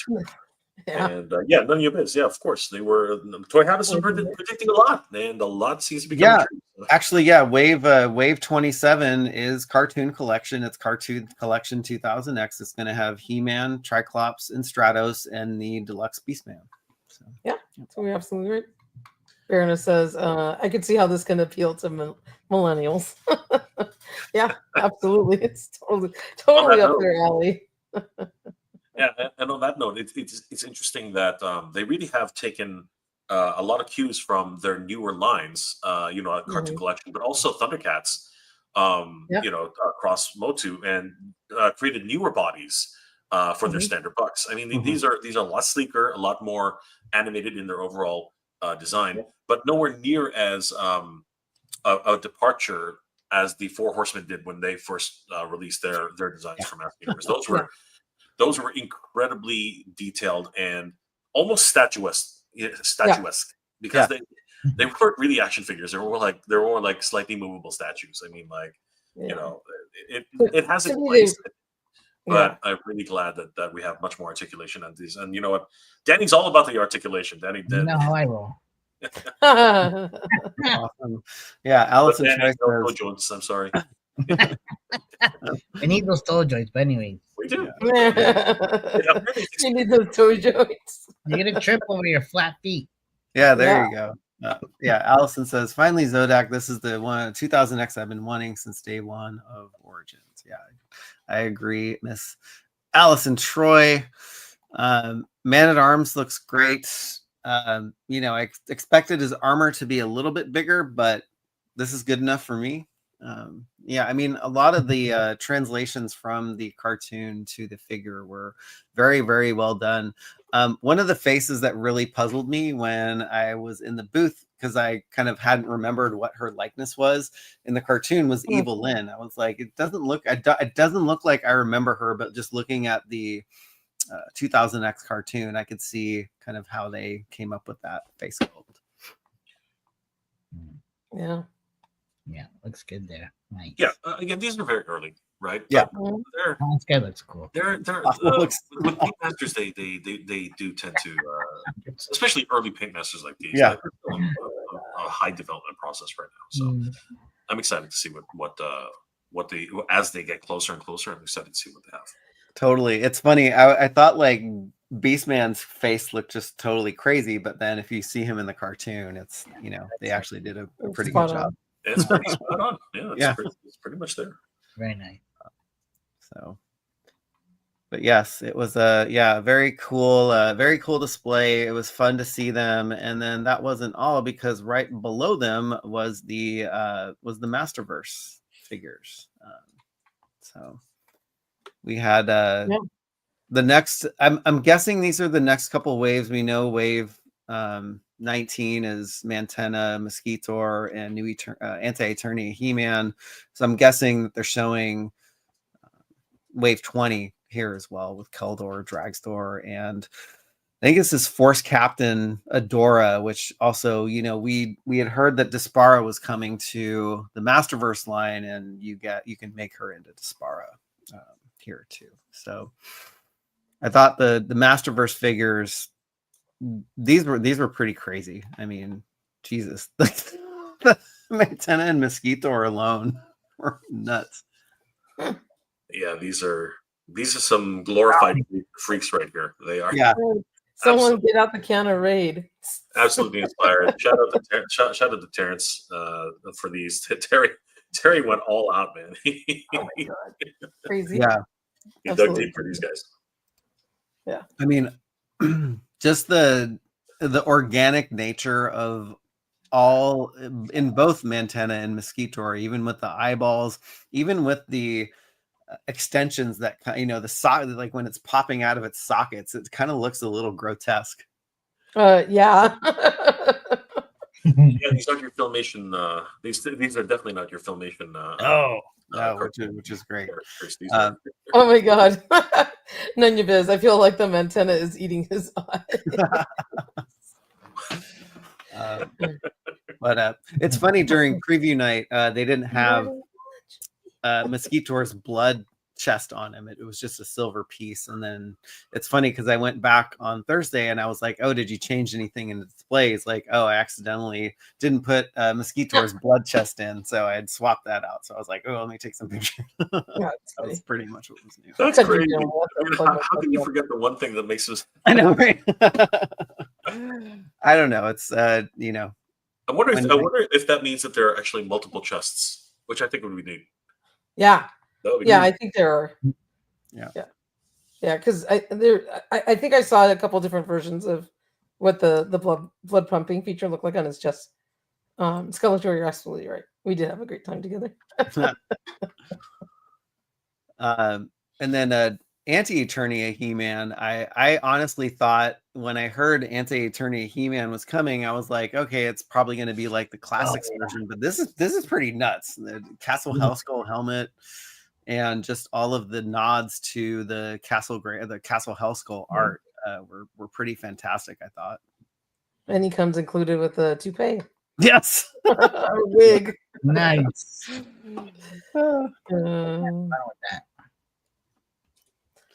Yeah, I'm surprised we didn't get us time for here. I'm very impressed with this.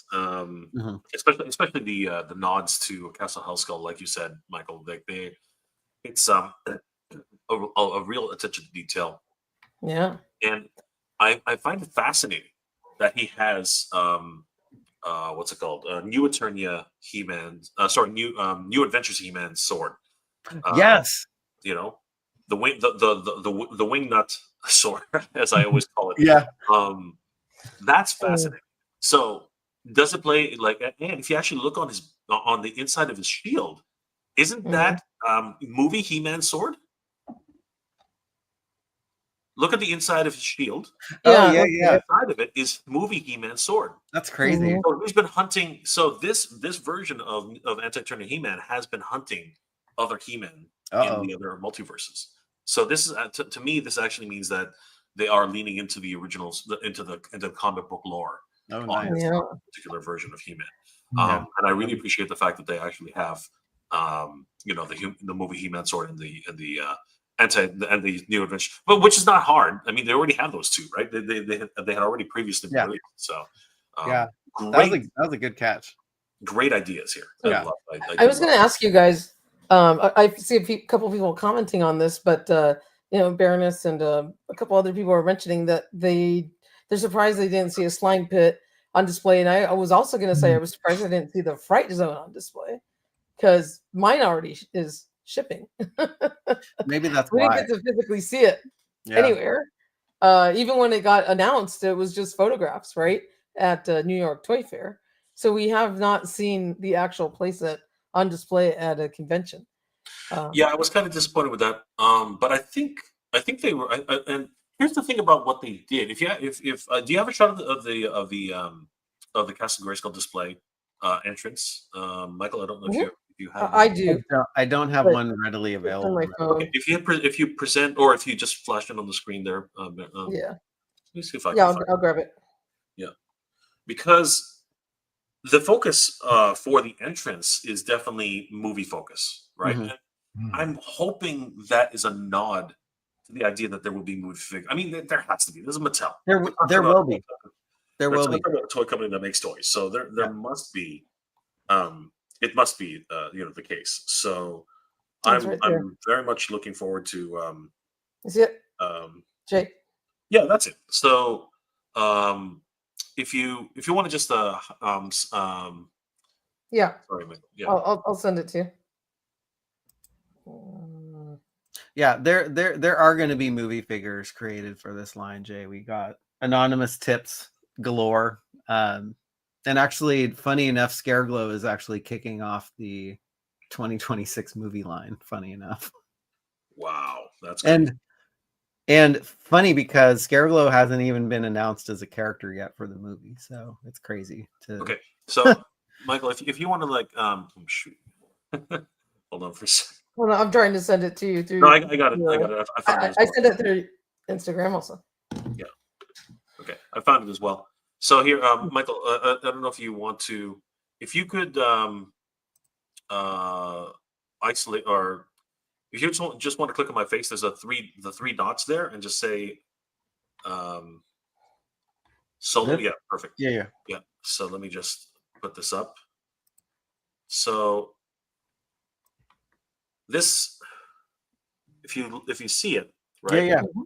You can actually see that they really focused in on the actual movie, gateway.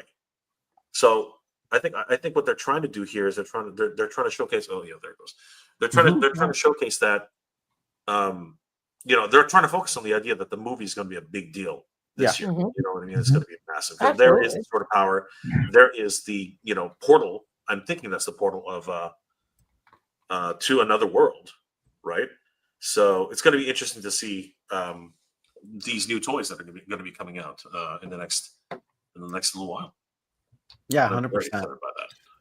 100%. Yeah, I mean, if our sources are correct, there's going to be a subline called Movie Chronicles, and I don't know if I'm getting this wrong because we don't have a ton of information, but it sounded like the Masterverse line is getting rebranded as Chronicles moving forward. So this is a 2026 thing, and so we have to wait 6 months, or maybe New York Toy Fair or London Comic Con, all the cons down the line, but we don't have a ton of information just yet. So anyway. Yeah.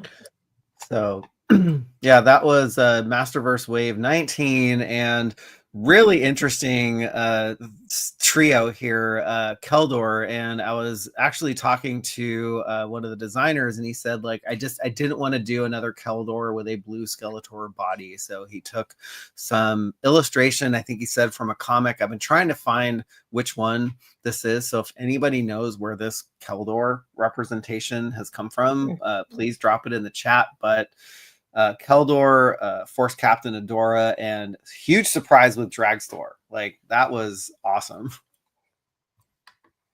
Yeah. Wow, nice. Yeah, two drag stores when in 1 year, when everyone was asking for Dragstore for the longest time. So Dragstore fans, there you go. We got Dragstore, and it's not. It's I believe, if I think discussing with Toy Sorceress and Michael, that the wheels actually are functional to a certain degree. So yes. The close-up shots, it looks like the center wheel is, you could spin it, and also you can spin the wheels on his hands too. So that's really neat. And I don't have no ripcord, of course. Yeah. No. Not this time. It's been his little thing. Yeah. Yeah, we don't have release dates on Dragstore or Stinger or this wave, but I think the wave, I don't know, the wave 19 figures will probably be coming out, in the next couple months, and then followed by these figures here. Yeah. Paul, oh my gosh, it was so great to see Paul again. Put that Force Captain Adora head on Dragstore to make RuPaul's Dragstore. I love it. Absolutely, it was definitely great to see Paul in line, and it was great seeing you guys, all of you guys who were at the show. Thank you guys for stopping us, because it's great to see. It's great to put names to faces, and because oftentimes that's all we see. We only ever see monikers or nicknames or avatars, and it's great to finally meet you and say, "Holy crap, you're Paul!" And yeah. Yeah, it was great. Mitchell asked, Force Captain Adora. I think she looks really good. Yeah, she looks great. Very, very much in the style of what a Force Captain would really look like. Mhm. And it's interesting. She does have her Despara look, but maybe not a full Despara. This may be like a half measure Despara. Like she's still becoming Despara. Yeah. I think that's a really, because she definitely looks like one of those horde troopers, who are more higher rank. I really do like the way they've treated it. And if you can actually see, and I'm crossing my fingers on this. I'm wondering if the top piece of the armor actually comes off, and that's why certain parts are much more oversized than others. But putting it that way, because if you actually look at her under tunic, doesn't that look like Adora, like from Filmation? Oh, you're right. Yeah. Right. So it would be interesting if they're actually hiding the fact that this can actually be perhaps the Adora we're all hoping for. So because it looks like the plate armor on her waist might also be comes off. Like if you take off the underneath, like she has her pink tunic or whatever. Yes. Oh, yeah, she has white sleeves. Oh my gosh, I think you're totally right, Jay. It's so funny because there's all these when I got home, there's all these questions that I had in my head that I wished I would ask the designers, like that question, like if I had studied this a little bit more. Yeah. Because I'm pretty sure, because we all noticed it, that top bodice, heaving chest plate. You guys noticed it more than I did. Really big. I just gotta go ahead and say it. That top bodice is well endowed. Let's just go ahead and get that that elephant out of the room. And why is that though? Yeah, right? That's 100%. Danny wants this figure now, right? You know me so well, bro. Yeah. So technically, this is 3 figures in one. Then was this your favorite, Danny? Out of all those? No, to be honest, the first dude is actually my favorite. When I seen him there, I was like, oh, I gotta have this. Oh, Keldor, yeah. He looks sick. Yeah, Dragstore is great.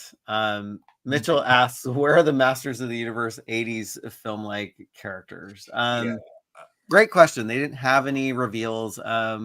We've been sitting on one figure, which we haven't, information that we got, and I'm not sure if it's, going to come out or when it's going to come out, but we're kind of sitting on a movie character right now. But if you're talking Masterverse, yeah, they had 0 representation for the 1987 movie. But if you're talking Origins, those will come out from Mattel Creations because they were part of the vintage line. She'll be in the room 5 minutes before the rest of her entries. Oh my God, that's crazy. Says the country gentleman. That is too funny. I had to put that up on the screen because I was cracking up to myself. That was hilarious, country gentleman. You're great. Yeah. All right. But yeah, I thought great showing for the Masterverse line. Yeah, it's nice to get a look at the upcoming waves, and it's funny because we have New Eternia Hordak and New Eternia Cobra Khan in the display. Like, where was Tila? Tila was nowhere to be found, and I know that Tila got a ton of backlash when we released those in-hand images from Jason on Facebook, who was nice enough to send those to us. So maybe they left her out on purpose. I don't know. Probably. Poor Tila. I know. Poor Tila. All right. Anything else on Masterverse before we move on? No, let's keep going. We got All right. a lot to cover. We do. All right. So getting into some of the panel reveals. So we did get some early information, and this goes back to April of 2025, that Panther Man was coming to the line, and earlier in the month we got the official wave confirmed before this panel, and it was Lion-O and Panther Man. So yeah, repaints, this is basically a repaint wave. Yeah. So it's all repaint wave. Yeah. When I heard about this wave, it was a head scratcher. I was hoping that Panther Man was not a straight up repaint of Battle Cat man, but it looks like he is. Yeah, he is. I guess might be slightly different though. I think his wrists, I guess, with the little claw portions, and his shoulder pauldrons are a little different in helmet. But besides that, it's repaint. Yeah, where are the baddies? I don't have any confidence that those are coming, so I don't know how deep this line is going to go if they're doing repaint so soon in the line. But the hearing the designer talk about these in the panel, he did want to kind of lean into Lion-O's more 80s looking color tones and stuff like that. He did also want to lean into Panthro's ninja background as well. So that's kind of the backstory. Great, but we didn't have to get him in wave 3, right? Right. Yeah. Exactly. Space it out a little bit. I'm a similar question. Like, I get it. It's it's Mattel's MO. I mean, that's what they always do. But I think we could have done with where's Tila? I mean, know what I mean? Like, where's Tila's MIA throughout this whole con? Like, where's the sword? Where's Evil Lynn? Where is everybody? How many how many villains do we have right now? We don't have many. Yeah. I think no. I asked the question if Panther Man was going to be flocked to one of the designers, and I just got a kind of silent. He's the only other villain right now, right? Like that's pretty much it. Like, where's Slithe? Where's Jackalman? Where's where are they? Yeah. Oh my God, it would be. Oh my gosh. Oh, you know what I thought of too? I just thought of this. Like Roboto's stuff could be repurposed for like berserkers for this line too. I was like, oh, maybe. Yeah. Okay. Yeah. Maybe there will be a use for those parts. Who knows? Yeah. But yeah. So this was the concept illustrations. So don't know when we'll see these in plastic. But Danny, are you? What are your thoughts on these? Yeah, they're all right. I'd like to see them in person. That's really what I would decide. Plastic, yeah. But the guy at the end here, is it what's Panther Man? Panther Man. Panther Man. He looks badass. He does. Yeah. So he does. And it's funny. Who was the designer that you were Toy Sorceress that you were talking to for the longest time? Who made these? Because I think he slipped up in one of the in this panel. It was the one he had a little bit of a goatee and glasses. Mm-hmm. I don't want to misremember his name. Oh, that's fine. But he was describing the table when they were doing the panel reveals. So he was describing these, and it's funny because he was like, "Oh, Panther Man was teased on Tigra's card art, but we haven't seen Tigra's card art yet." So I was like, it was funny. Yes, exactly. He knows too much. Yep. But I did have a long conversation with him, and it doesn't sound like the line is going to be over anytime soon. Oh, that's good. So yeah, that's the most I could get out of him. But Linkso, Bengali, and Pumara, that would be great. That would be awesome. And Jay, you bought some Motu Thundercats while we were messing around, before the convention. What do you think of these? No, well, I mean the Thundercats we did find. I am absolutely enthralled with them. They are inspired. Toy Crush just took some photography and was messing around with them all weekend.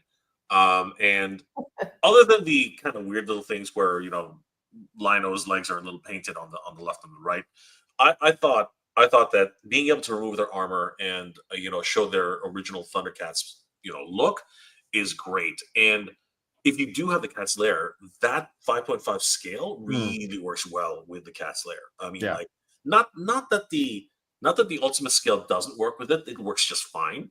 But if you want like true scale, like these are technically still not true scale, but they're getting closer, a lot closer. Yeah. And I do like the way they're treating this line. These are not Master Universe sculpts. These are brand new sculpts from the ground up, and it really is really really cool to add. And the fact that again, Battle Cat Man, the only thing weird about him is the damn helmet. He's so bad. I love it. Eternian Royalty is in the house, and it was amazing to meet you and get to hang out with you. And he says, "Oh, good timing. Why are we getting 2 Panthers before other characters?" Yes. Well, why are we getting 2 Rhinos? I mean, why? She's the messenger. We don't know. That's a great question. I can't tell you the backlash I was getting when we reported on this. Just name only. Oh my gosh!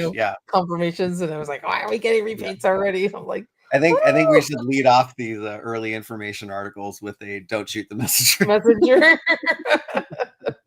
I'm like, I'm sorry. So it's like, we're bringing you. It's cool news, but like head scratcher news at the same time. But Panther's like weapons, like his mace looks freaking amazing, and his to have a mace and an axe on his nunchucks. That's pretty freaking sick.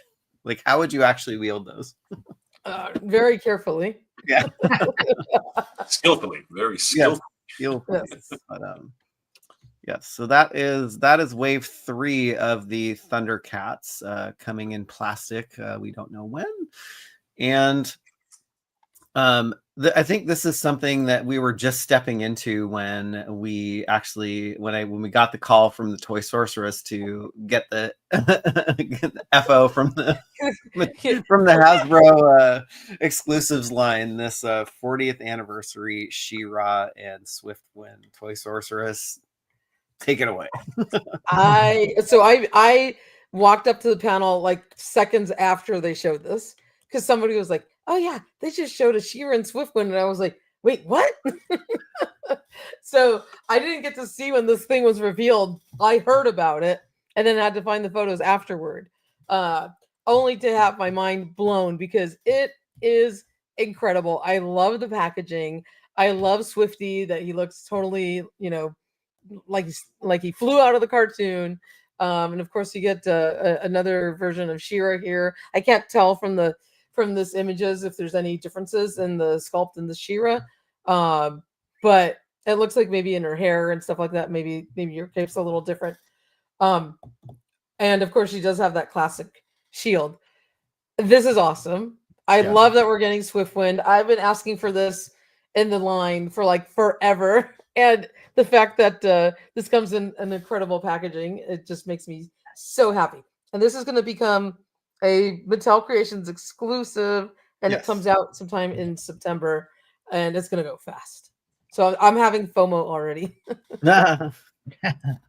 Yeah, I'm excited about this. Danny, what are your thoughts on Miss She-Ra and Swiftwind? Oh, she's cool. I know Toy Sorceress, the minute they showed this, she was going nuts. So and then her and Jay were going back and forth, saying that it's probably gonna sell out. So for you guys that are into collecting this one, you got to jump on it for sure. Yeah, this is a good time to get your Club Grayskull membership to get on it early, right? Yeah. Mm-hmm. Yeah, this is about time. I mean, She-Ra's 40th anniversary. It's not been filled with a lot of She-Ra. So this is awesome. Like, it's about freaking time. And you know what? Again, I've been posting up customs of figures done by fans. You know what I mean? I've been posting up so many things which people have been wanting, and people want this. You know what I mean? Like they obviously, the response to those videos has been like ecstatic, and so it's about freaking time. I mean, like we've been waiting on the Swiftwind for freaking ever. So glad to see it, and I'm glad to see that it looks like he can transform into spirit. You know what I mean? And the harness, it looks like that's where the wings attach. So I think that that's actually a really good way of doing that. That way he doesn't have holes on the side of his body. No, And I think that's a really good way of doing it. I think that the sculptors really have taken a lot of time and figured this out. And I love this box. This box is just absolutely inspired. Look at the crystal aspect of it, where you can see right through it.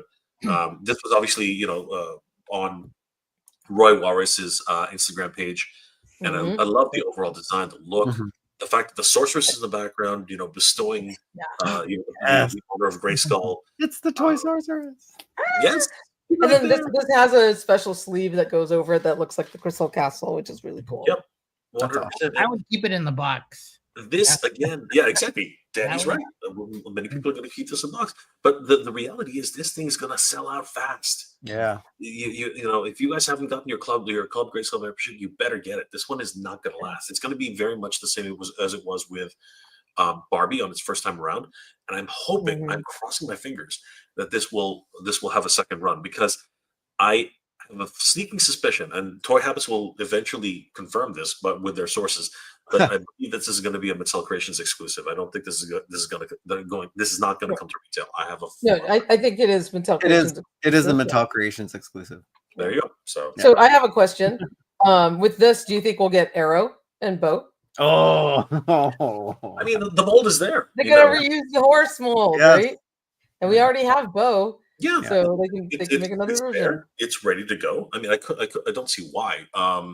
I think though that will depend on the sales of this, and again, I think it's going to sell out just like crazy. But this is also going to be an eBay exclusive too. I think a lot of people are going to be putting this on eBay. I mean, like, just because. Yeah.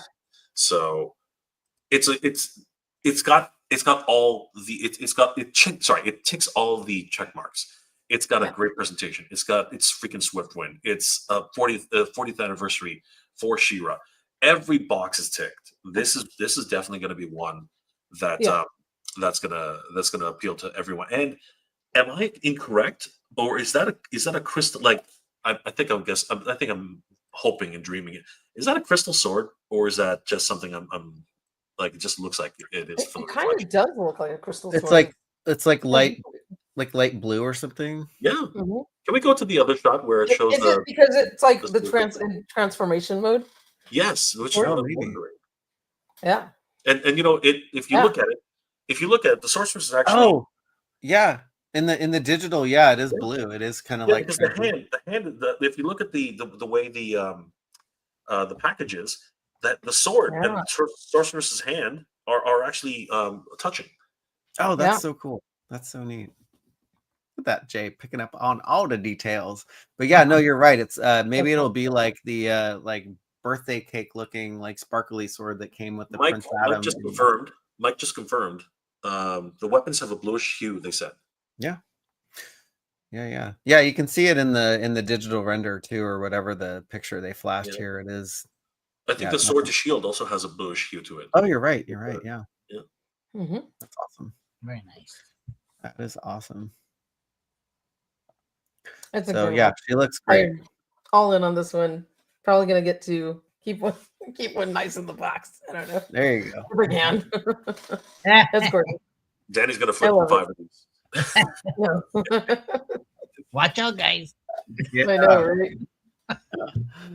All right. She's gonna be great. Anything else on Miss She-Ra and Swiftwind? No, I think this is amazing, and I'm like muzzle up. We finally got it in the line.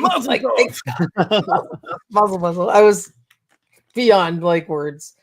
This helps make up, for She-Ra's 40th anniversary. So to me, a little. Yeah, just a tiny bit.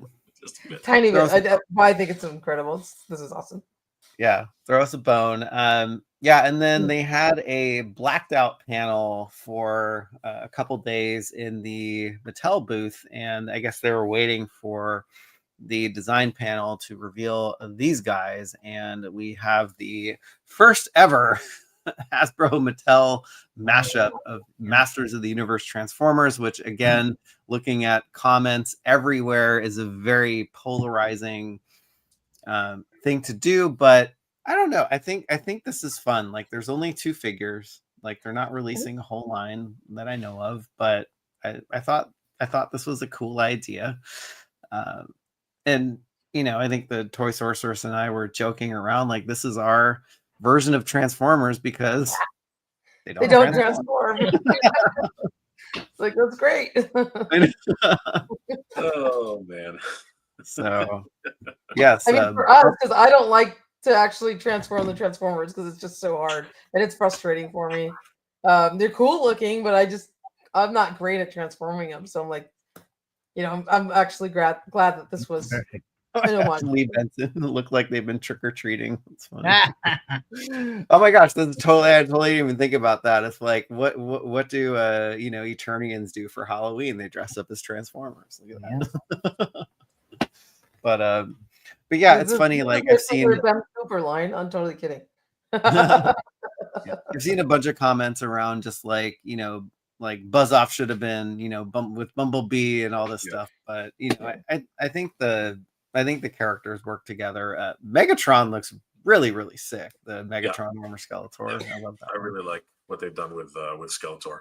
I was speaking with one of the designers, and I'm not gonna say who it is, but it's my understanding that Bumblebee was a required figure in the first one, so they had to choose carefully, and they could have done worse with Man at Arms. I mean, he looks pretty. He has to be heroic too, right? So he has to be on the good guy's side. So.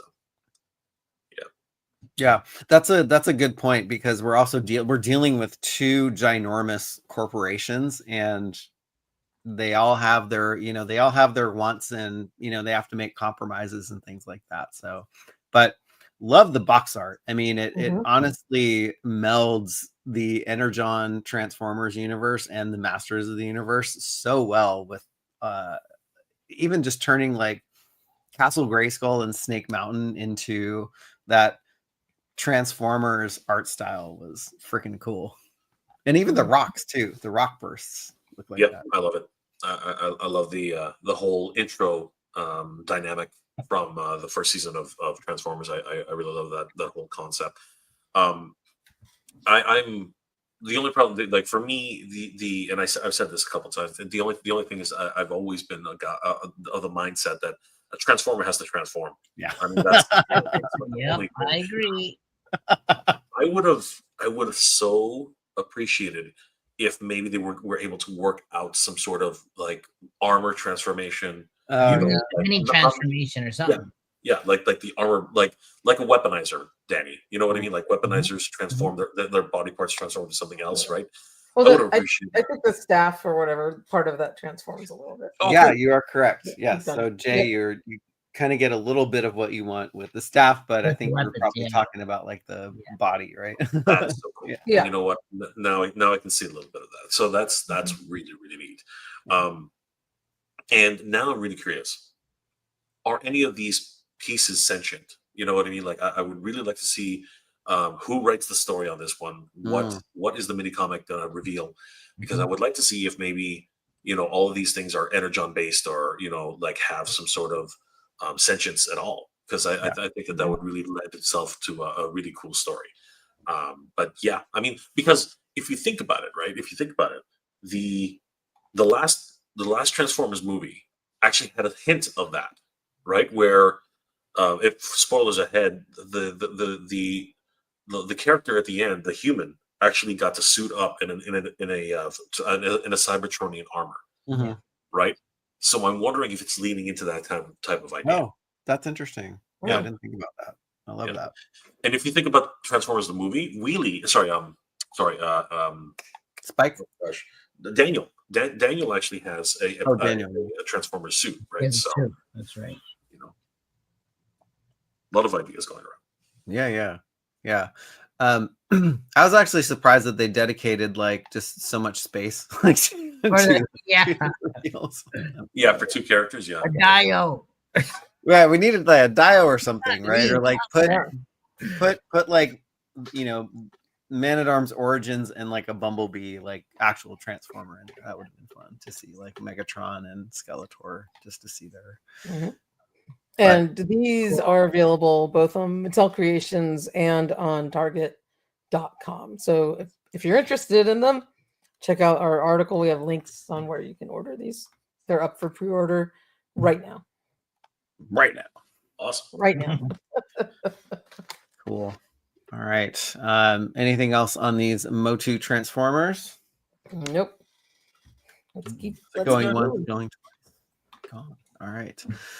All right. So keeping in the Motu scale, I was very pleased to see the WWE Superstars booth with the reveal of my favorite tag team of all time, Demolition. Demolition. So, Yes. so excited about that. I was beside myself when I saw these.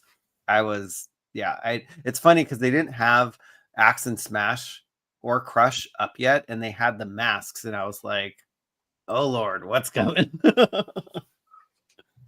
But they look awesome. I mean, I know this line is super, super hard to collect, but we're getting a window into what is it, series 3 future waves of these figures, plus Mattel Creations exclusive rights smack dab in the middle. But super happy with how all of these figures are turning out. Yeah. Very cool. Yeah, wrestling is still incredibly popular, especially the I don't know how to call it. I guess the golden age of wrestling. It's like the gimmick era, right? Where you had Demolition, Hurricane, like Doink. This is where like Doink the Clown and Duke the Dumpster Drosy and all those other like really stupid characters that they had. But you remember them, and they're like, it's like Hillbilly Jim. He's such a sweetheart, right? And it's all that. That was pretty cool. And Jake the Snake. Yeah, it was definitely the era of it was like a kids era. You know what I mean? Like that's where the kids really got into it. Yeah, yes. Absolutely. So we have series 16 on display, which is the next wave after this one, which has Nikolai Volkov, the Ultimate Warrior, Stone Cold Steve Austin, and George the Animal Steel. And then we also had we didn't attend the panel, but they did announce Axe Smash Crush and also Hacksaw Jim Duggan. So this is kind of paying homage to his I think it's a SummerSlam '89 where he actually was in with Demolition. So he painted his face with an American flag. I'm super excited about Series 18. Got some really, really cool characters like the Undertaker, a proper version of the American Dream, Dusty Rhodes, Jesse the Body Ventura, but Mankind version 2 with Sacco. Like that's what I'm looking forward to. Oh yeah, I remember that.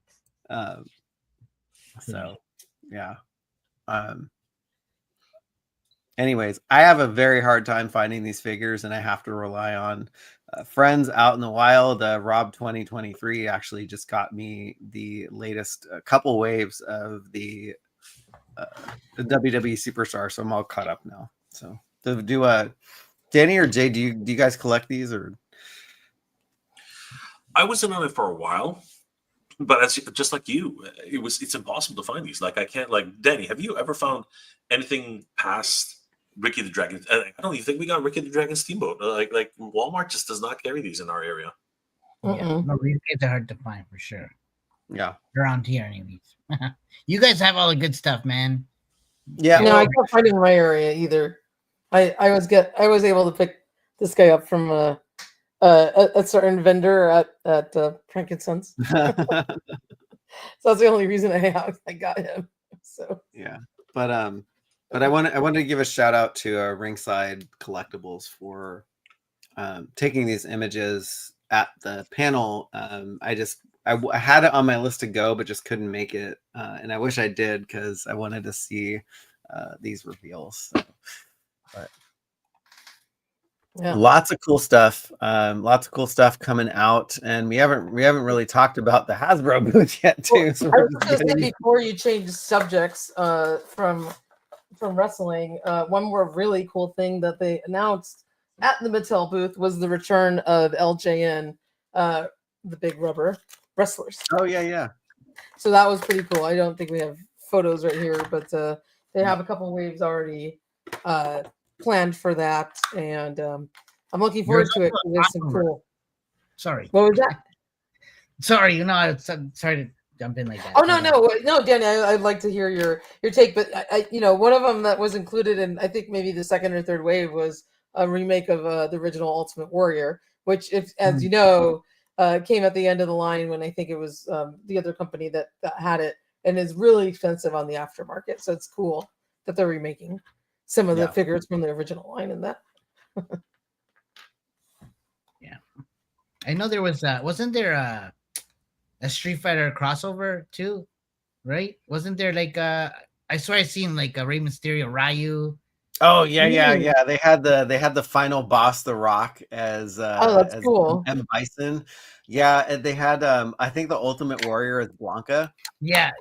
Oh wow.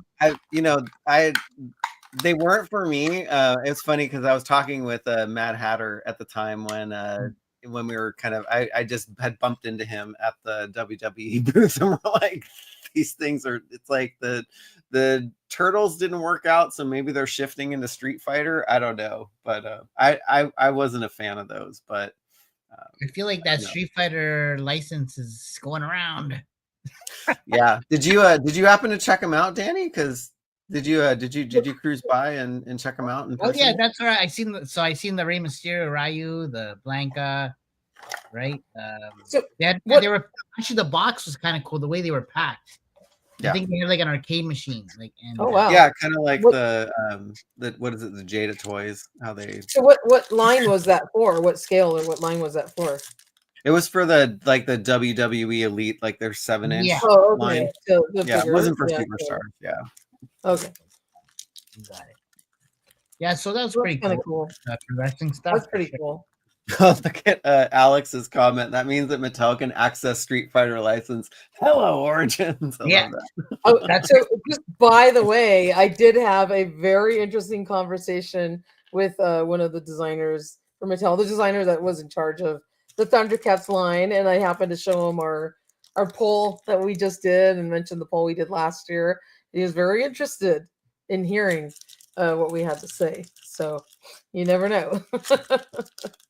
For sure. Yes. Yeah. I'm trying to look for some of those bendy figures or those rubber figures on Instagram, but it's hard to get. Yeah, they actually look really cool. Who had that posted? Gosh, I think I slacked it to myself. If I take a look. Yeah, I think probably Ringside. I'll look up Ringside Collectibles. They probably have posted that because it's all wrestling. Let's see if they have some of those. But yeah, those. You have a lot of those vintage figures, Toy Sorceress. Those are great. I do, just because they're very nostalgic for me. I never had any growing up, but I had a couple of friends of the family that collected like all of them. I just remember hanging out at their house when I was a kid, and we would play Nintendo and then play with other stuff. But those wrestling figures were always around, and I thought they were cool. So the fact that there you go, they're remaking them, and the hardbacks look like the vintage ones, which are really cool. And then you're gonna have Chase ones that are with the black background as well. So that's the first wave, but the second wave is the ones that got really excited about, because look, you can see their remakes of the original vintage, some of the original characters. That's really cool. Yeah, that's awesome. So I'm excited about King Kong Bundy. I remember. I remember King Kong Bundy. Let's see. So those, they're kind of like the big rubber guys. They're very cool. I saw somebody in the comments, was saying like, oh no Hulk, but actually Action Figure Attack, who's the brand manager, I think with Hulk Hogan's passing, they might have held him back. But yeah, it looks like we're also getting a Hulk Hogan too. Nice. Wow. So, wow. There we go. That's pretty cool. There we go. All right. All right. Anything else wrestling related, y'all? That was it. Oh, I'm sorry. I didn't see Jay. Sorry. Sorry. Not paying attention. Oh, sorry. It kind of my connection kind of like died. Oh, all right. But all All right, so yeah, now we're moving into the Hasbro booth and the GI Joe Classified series displays, and man, they had some really cool displays of the Snowcat, the Snake Armor, Mastiff Ice, Snake Eyes, and Frostbite in here, which is super cool. Yeah, this thing looks amazing in person. I thought it was a really cool diorama display, and I mean, I backed it. I'm hoping that it gets funded. We'll see, because it's going a little slow. Yeah, it's close. It's closer It's than close. than that Republic gunship is right now. Okay, so maybe all the HasLabs are just moving a little slower these days. Yeah, but it's close to 8,000. It should it should get over the edge. The thing that I'm worried about is not, funding the other figures, because they have some cool accessories like the sauce, like the wieners on the on the skewer and all the other coffee things. So Michael needs his wieners. So if you're on I the know, fence, yes. You've heard it here. I definitely need my wieners. Those wiener sleds, hilarious. What's really interesting too is what's really interesting too is the fact that it if you look at it compared to the Snake Armor, which Danny was actually responsible for selling out on Hasbro Pulse, if anybody was curious. Good job, Danny. Yeah. As soon as he bought his, sold out. I was like, you sold out the Snake Armor. How did you buy again too? I bought a couple, yeah. You bought a couple, yeah. Just meaning like you probably bought like 20 of them. No. Speaking, I got like 5 Rattlers sitting in my. Oh, jeez. Holy cow! Oh my gosh, you have a fleet. Speaking of, I found your Psylocke like a couple hours after you left. Oh man, that was so crazy. We spent the whole weekend looking all over the city for those things, and then we found them. That is so typical. Like we were hunting around them for 4 days. We were hunting for them. We went to like 10 targets looking for those, and then I found them at the Empire House. That last one we went to was a kerbople. That shit was crazy. That I know. I thought you guys were going to. You had all 3 at one point. It was crazy. The one that was found in San Diego. I thought you guys were going to get in a good gang fight. It's just kidding. Like 5 collectors all standing there around vultures around that cart. Yeah. Holy. Yeah. So I'll get that out to you guys. Yeah, so that was a cool display, and then there's also the mainline figures that were shown on display. These are actually going up for pre-order very soon on the actually tomorrow. So. Oh, well, that is really soon. Yes. That's awesome. Yes. Sci-Fi Wetsuit, the Grim Viper, and Mainframe. Which one's your favorites, Jay and Danny, out of this group? Everybody needs a wetsuit. Everybody needs a wetsuit. True.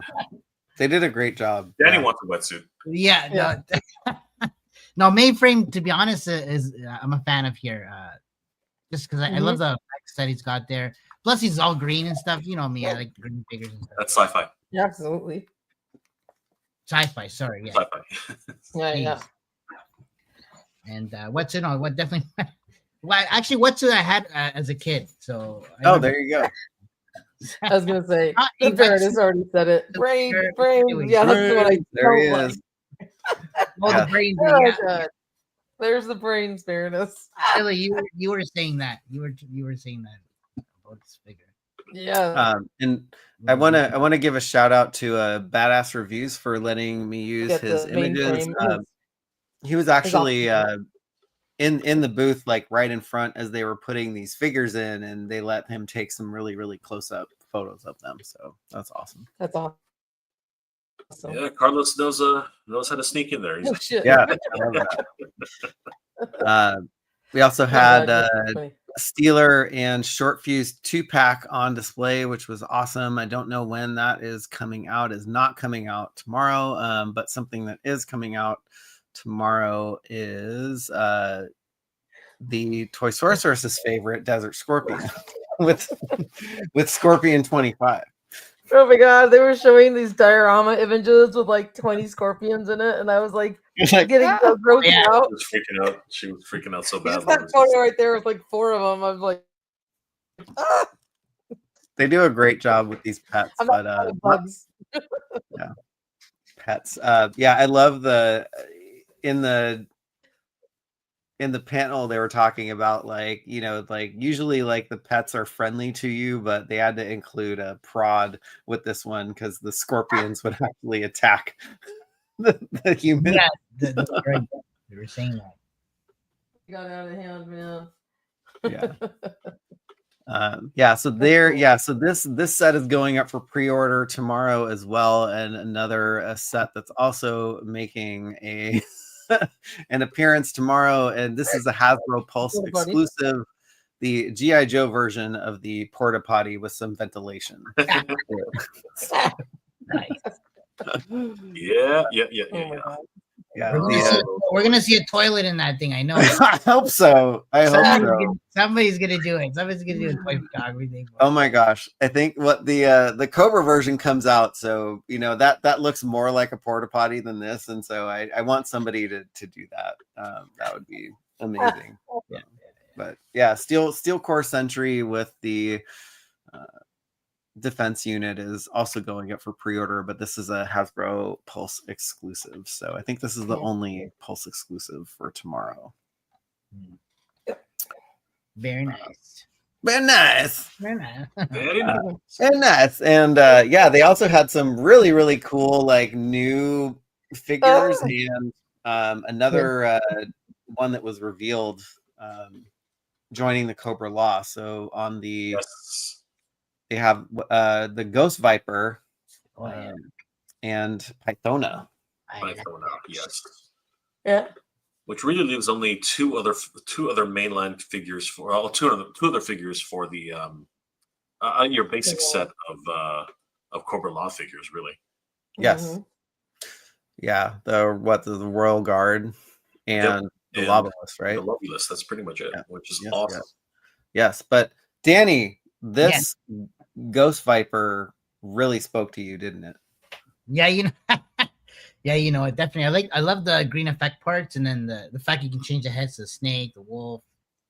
I can just see doing a lot of customs with that. Also, the flame effects that come out like the arms and stuff. So yes, that was looks like he's like melting and like transforming. It's so freaking creepy. And like since I'm getting Crystal Ball, I was like, you know what, he would look fantastic next to Crystal Ball. Yeah, 100 exactly. I think that's him standing behind him. No, isn't it on this one? Yeah, just that shoe.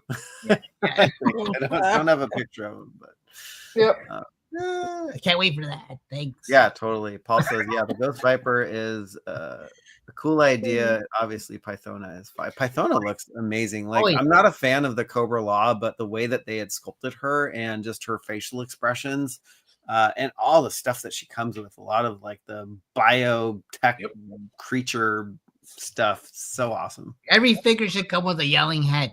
Like yes. Period. I love it. Absolutely. What did you think about these figures, Jay? Honestly, I missed. Well, I'm sorry. We did not attend the Hasbro breakfast. No. Our invitations got lost in the mail. No, I'm just kidding. Yeah, I know, right? We did miss it. So when I had heard that we were getting Pythona, I was very, very excited. So you know, obviously I want Cobra Law to be completed. I want to see Galactus. I want to see what they do with Galactus. I'm really excited. Yeah, and of course, you know, the idea of this hologram tech or whatever this is, you know, some sort of like construct tech that they have for Cobra, or maybe it's hallucinogenic tech. I'm not sure. I think that's really cool and interesting, right? So that is a neat idea. Yeah, it's funny. I was like joking, like just looking at the snake head. This is like a GI Joe Snake Man Motu crossover. It's like it's like GI Joe's first Snake Man. The Necroconda of GI Joe. Yeah. Oh, that's right. That's right. But yes, Cobra Commander is the OG Snake Man. Yeah. Yes. 100%. I'm gonna make a gang of these guys. I'm gonna buy like a few of these figures and have like a gang with a crystal ball. Oh, there you go. There you go. Yeah, if you need help ordering those, I'll help you out. All right, thanks. Because I think this is maybe a Walmart exclusive if I'm not mistaken. Okay. All the weird shit goes to Walmart. Yeah. Crystal I can ball. have it. You guys are always on top of it, so we appreciate that. Oh, of course. These are ones I wouldn't mind getting canceled. That's funny. They're Yeah, a little too oddball for my taste. But Yeah. Pythona is slotted as a fall convention exclusive. So I don't know if it's going to be part of multiple conventions or, just PulseCon. It could be part of London Comic Con as well. So. Yeah, I'm not too happy about that. No. But much like Nemesis Enforcer. Yes, not Nemesis Immortal. I'm still sour on that figure just because one of my good friends did the box art for it, and I found out afterwards after it was sold out, and I still don't have one. So I'm like, I just want it because he made it. Like, I'm not super keen on the figure, but I stopped by his booth.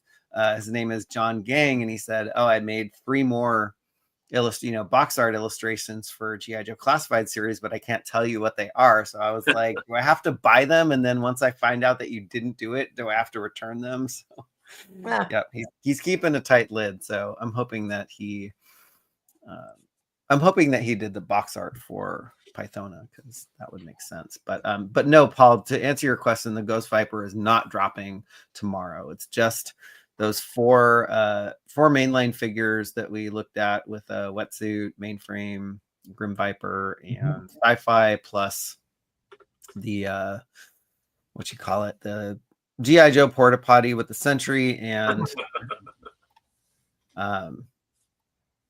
the Desert Scorpion pack. So Danny, you're working tomorrow, right? Yes, I am. Yes, I think Danny might have to bow out. We got 10 more minutes. Do the rest of the stuff fast because I I'll gotta go. stick around till 12 our time, if that's okay. Yeah, no, we can. Let's just run through the rest of these real quick because our last segment's actually kind of fun. So Nice. Okay, let's do it. Yeah, but wow, there it is. Yeah, you added these Toy Sorceress. Oh yeah, so these are the new Ecto Glow versions of the Ecto 1. It's pretty cool. This is up on Hasbro Pulse right now for pre-order, and the box art for this is absolutely gorgeous, and it comes with additional stickers to kind of give it that like Ecto 1A look with like the different plasma or slime looks on it. So it's pretty cool.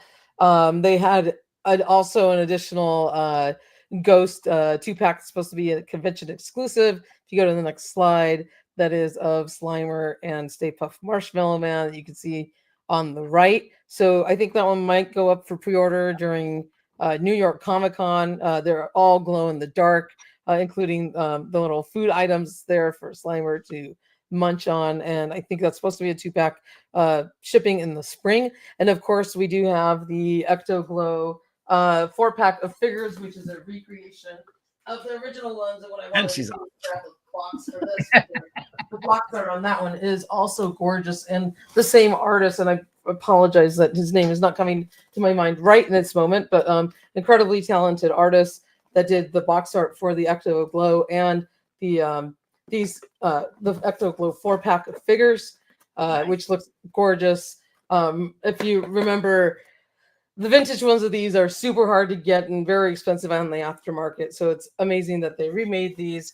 And if you weren't able to pick them up at San Diego Comic-Con, Emily did mention that any remaining stock should go for sale about a week after the convention ends. So you'll have hopefully another chance to pick these up with whatever remaining stock they have.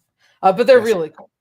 I love that they remade these because, again, as a Kenner Ghostbuster collector, there's no way I would be able to own the vintage versions of these. Oh yeah, they're really hard to get, and I love the box art. It's awesome. That's awesome. And the hardback art's really cool too. So super sweet. Yes. Super sweet. There's also this is the HasLab? Yep. So both versions of the HasLab, both the standard version that comes with the Library Ghost and Slimer that is just the Ecto 1, or if you backed the deluxe version, you got the kit to switch out the light kit and the extra stickers and parts to make it the Ecto 1A from Ghostbusters 2. That also came with the 4 heroes from Ghostbusters 2, and I think everybody was getting the additional figure. And then they had also the 4 roof showdown heroes in the front of the display that just went up for pre-order a couple months ago on Hasbro Pulse, so that they're in their original like Ghostbusters 1 tan outfits, and it's new head sculpts and a little bit new outfit sculpts or colors for what they look like at the end of the movie when they were battling the ghosts at the end. So that's what the 2 different sets of figures are. That's cool. Yeah, Wanted to say so I hello. think everyone gets the Lewis Tully. That's like shown in the back of the photo Yes, on the left. I think that's the case. Yeah. Cool. Wanted to say hello to Aaron, who just popped into the chat. Evening peeps. Fortunately, a hot friend was able to pick up the set of Ecto Glows for me. That person, Aw, you know, you. yeah, that is that is me. Aw, I was right with him when he picked those up. Yeah. Very nice of you, Michael. Good to see you, Aaron. Yeah, we're going through a speed dating version for these last few slides, but we're getting more repaints of Mask, more 40th edition bundles for you. This is the only way that you can get the Rhino because the Rhino is sold out, but they are doing the Switchblade, the Condor, and the Thunderhawk in these 40th anniversary colors from the loyal subjects. One of the cool things is Miles Mayhem's pants are red, which is a nod to how he was made for the Laser Command, which is very, very expensive on the secondary market. And we did get a sneak peek into a Wave 2. So this is one half of Wave 2. I confirmed. I went back to the booth and I was like, there's going to be a couple more. And he's like, yes, this is just half of it. So the Hurricane and the Jackhammer. So cool stuff coming from loyal subjects. And then I was really excited about this release of the Republic gunship HasLab. Not many were, but I'm excited for it. I hope it funds. I backed it. I think it's one of the cooler designs for some Star Wars vehicles. But anyway, Very sick. Yeah, I really did enjoy it. I was able to see while I was there. I think one of the designers, Mark, demonstrated the deployment aspect from the rear. yes, and it was a slow opening, and I thought that was really neat. yeah, The telescoping pods were awesome. I really did appreciate the fact that they can telescope up and down and rotate in multiple directions on the sides. Yeah, and the rotating missile turrets at the top, like those things are really, really cool. Yeah. The whole unit in general is great. And the figures themselves who are included. It comes with 2 clone troopers. yes, Then the other 3 stretch goals. So even if it only reaches the first tier, I think that it's by itself with 2 figures. That's actually a really good value. Yeah, so. I agree. I agree. You can swap out the plates for different looks. So yeah, it's a nod to kind of how the World War II like B-17s were designed with painting the nose fronts and everything. We got Salacious Crumb, and I think Kit Fisto is down there too. But so good. yes. All right, and then these were Toy Sorceress. Why don't you walk us through these photos here? Okay, so this first slide is just a photo pre-convention. When we picked up the guys from the airport, we hung out with the Baroness Toys and Eternian Royalty over at Frank & Sons, which is the photo on the top right there, and you can see all of us having a great time. And then the bottom 2 photos, one was when we went toy shopping, and of course the lovely barbecue that we all enjoyed in our backyard just before the night we left for the convention the next morning. So this was a lot of fun. And also, you can go to the next slide. We'll just run through these fairly quickly. So, just some photos of us on the convention floor, from like the Mattel booth, you and I, and of course me and Jay, and then getting to talk to Sam, one of the designers. And it's funny because the photo on the bottom is like Toy Habits team at work, like when we were in the Airbnb. So both of us just late night on our laptops, just working the night away writing articles. So that was a fun photo. And then the next group of pictures, want to give a big shout out. So these are really awesome. So the next group of pictures, I guess, Michael, you can talk through these. Oh yeah, I added this one. Ran into Yeah. Ace from Ramen Toy on the floor, which was awesome. Ace is great. Also, Hatter, and big shout out to it's Chad. With the frowny face. I think he always does that in all the pictures. Got to meet Emily, or not meet Emily, but see her again. Got to take a nice pic with Damien from the in the Motu booth, and got to meet this guy in the middle with the glasses. His name is Nick, and he's from the Bay Area, so he is local to me. So let's have another person to pal around with at the toy shops. He also knows a brick something, so it's a very, very small world. So yeah. Emily was super sweet when we got to talk to her when we were picking up our exclusives. So that was pretty cool. So big shout out and thank you to Jay from Geek Dead Life and Colleen for hosting this incredible event that was ToyTubers Unite at Night. So it was an event in downtown where a bunch of ToyTubers got together. Jay, our esteemed Jay, Mega Jay here, had got the honor of being on one of the panels, and he also did receive a cool surprise, which we'll show you down at the photo below. But we were hanging out with a bunch of our friends there, fellow ToyTubers, Ace, and there's Jonathan from Nostalgia Unboxed, and of course the top photos are a big group. Then you can see Mr. Toy Sorceress and Mauricio, which was a friend of Hatter, and of course Danny and Michael and Mega J. That's cool, man. He's a cool guy. Yeah. He's most of the time. Very, very cool people. You can keep going through the photos. And their Mega J actually received a gift from Mondo, which was a prototype of the Manny Faces with a head sculpt of himself that they made for him, which was an incredible honor. And so Mega J was beside himself, which was just super cool. And we hung out with with Mad Hatter, and of course Jay from Geek Dead Life, and Pixel Dan and Christina were there, and me and Christina had a very lovely conversation. She's so sweet. She really needs some space in her house for her toy collection too. So I was trying to convince Dan. I'm like, hey, you got to carve out some room for Christina as well. she does collect quite a bit of cool things, so it's neat that we had that in common. And then you could just keep running through the photos, and we had Teddy was there, and of course Dan Larson. And you can see some of the panel that were up on stage, just some of the group that were partying, and of course I did capture the moment when Mega J was handed that gift from the Mondo team, and he was just beside himself with really cool emotion. So that was a great moment there. Epic time. Yeah, it was crazy. It was a crazy evening, and huge shout out to Jay and Colleen for organizing that. Yes. A lot of great ToyTubers, a lot of great people who were there, and a lot of wonderful memories to be made there. So yeah, hopefully we do it again, and it really was just a gathering of creative people, and it was just so great to be a part of it.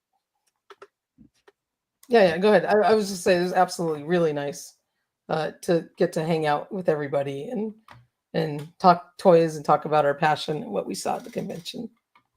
Yes. Yeah. And then came reality, where we're like, well, we got to pack up and go and check out of the Airbnb. And so me and Mr. Toy Sorceress were cleaning up, and then Jay and Danny spent one last morning at the convention, and then came back with even more stuff, just a little bit more stuff. And I was like, where are we going to put all this? So Michael flew out separately from San Diego, and Jay and Danny were coming back with us to fly out of LAX the next morning.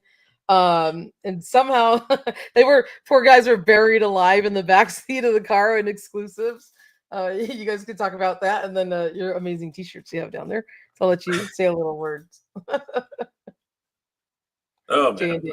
Danny, you want to say anything about that? I almost died there, but that's besides. We both did. Never mind. We were But anyway, we were buried alive, basically, right? But Yes. it was well worth it. So It was well worth it. I love it. Oh, yeah, Paul. Love that packed car. That's how you leave a con. yeah, exactly, man. We Oh cleaned my house. God. man. Yeah, that's one way to Oh say my it. god. It Such a was good- it was freaking hilarious. We're looking at the pile like how are we gonna fit all this in the car.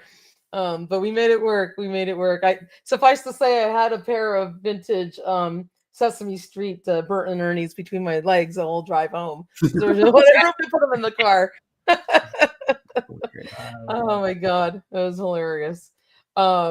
Yeah, it was great. And then of course you guys got these amazing t-shirts made for your upcoming comic book and figure line for El Dragoon, and those look incredible. So sporting those shirts on the bottom They photos were- there. Honestly, we did those last minute. It was a last minute decision, but they turned out great. Like honestly, I was very very happy with the way they turned out. We were wearing them on our way out to the airport. That at least 4 or 5 people stopped us to say, "Yo, your shirt's sick." Even the people that are checking Nice. the passports. Oh, that's awesome. Yeah, yeah. it So was that's pretty kind of good. cool. It was pretty Oh my crazy. god, this is great. Turning your mouth. Sharp left turn on those toys would have threw Daddy out of the That's car. worse. They almost very did. Very Baroness loves your shirts. Oh my god. That, Thank that would be funny. Oh wait, right turn. Ah, True. Mr. Toy Sources drove very carefully so the two of you did not get buried alive. That was just freaking epic. It was Yeah, crazy. that It was crazy. and I think we have one last slide before we wrap up. Yes. there it is. And so we dropped the guys off at the airport. Before that, we stopped at the Baroness of Toys house to drop off her exclusives that I lugged back from the San Diego Comic-Con, and the guys got to say goodbye. And of course, we had our fun farewells at the airport and yesterday, and we miss you guys already. We miss all of you, all three of you. We had such an amazing time.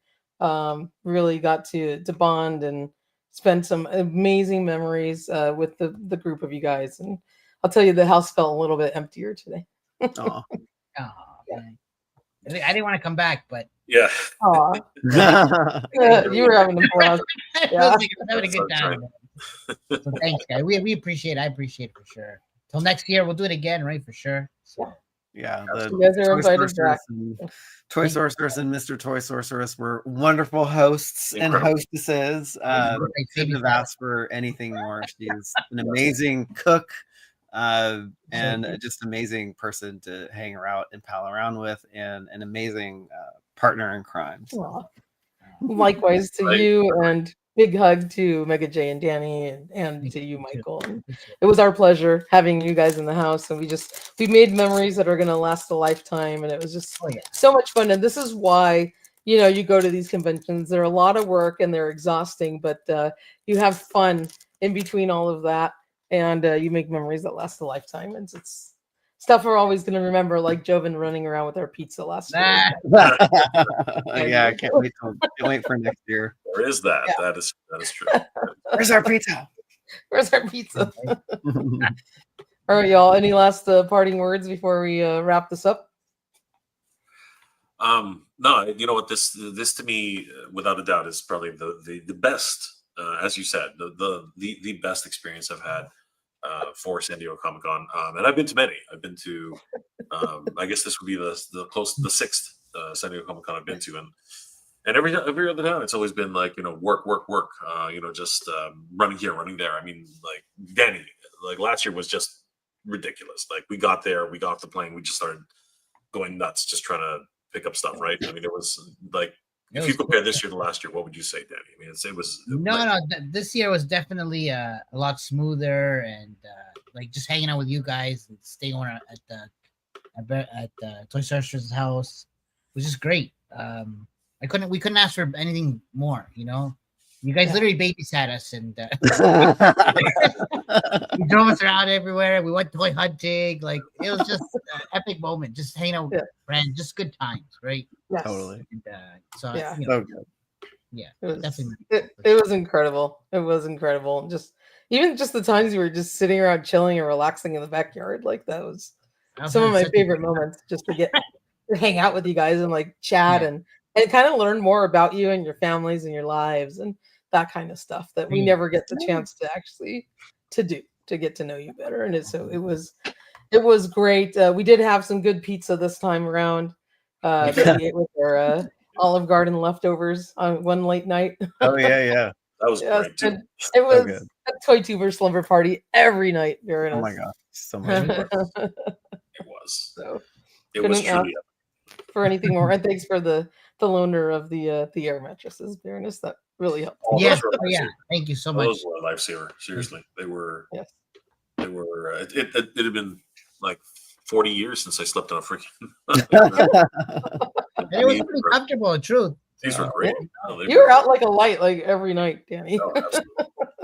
that is- Not that good. it was great to meet you, Nick, at the ToyTubers Unite as well. So glad you made it. Glad Absolutely.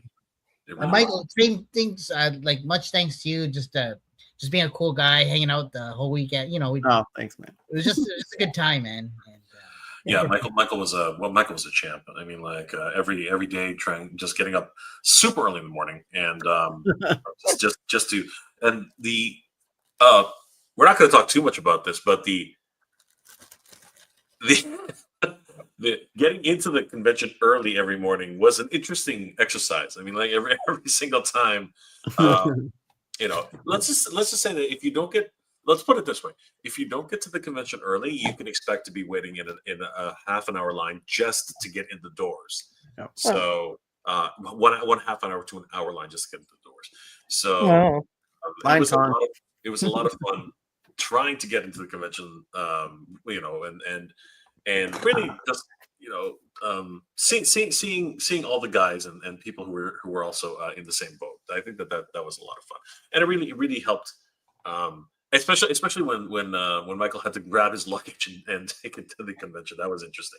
That was right. Wait, so I have one quick funny story that I was I think I ran in, did a live with Michael, and then I had to meet Mr. Toy Sorceress for the one panel he wanted to see because we went to go see Fluffy Gabriel Iglesias in the big exhibit hall H, which is supposed to be like the biggest convention hall in all of San Diego's convention center, and nobody knew where the heck it was. And I was running late to meet him there. He was already in line, and I ended up out in the back loading dock.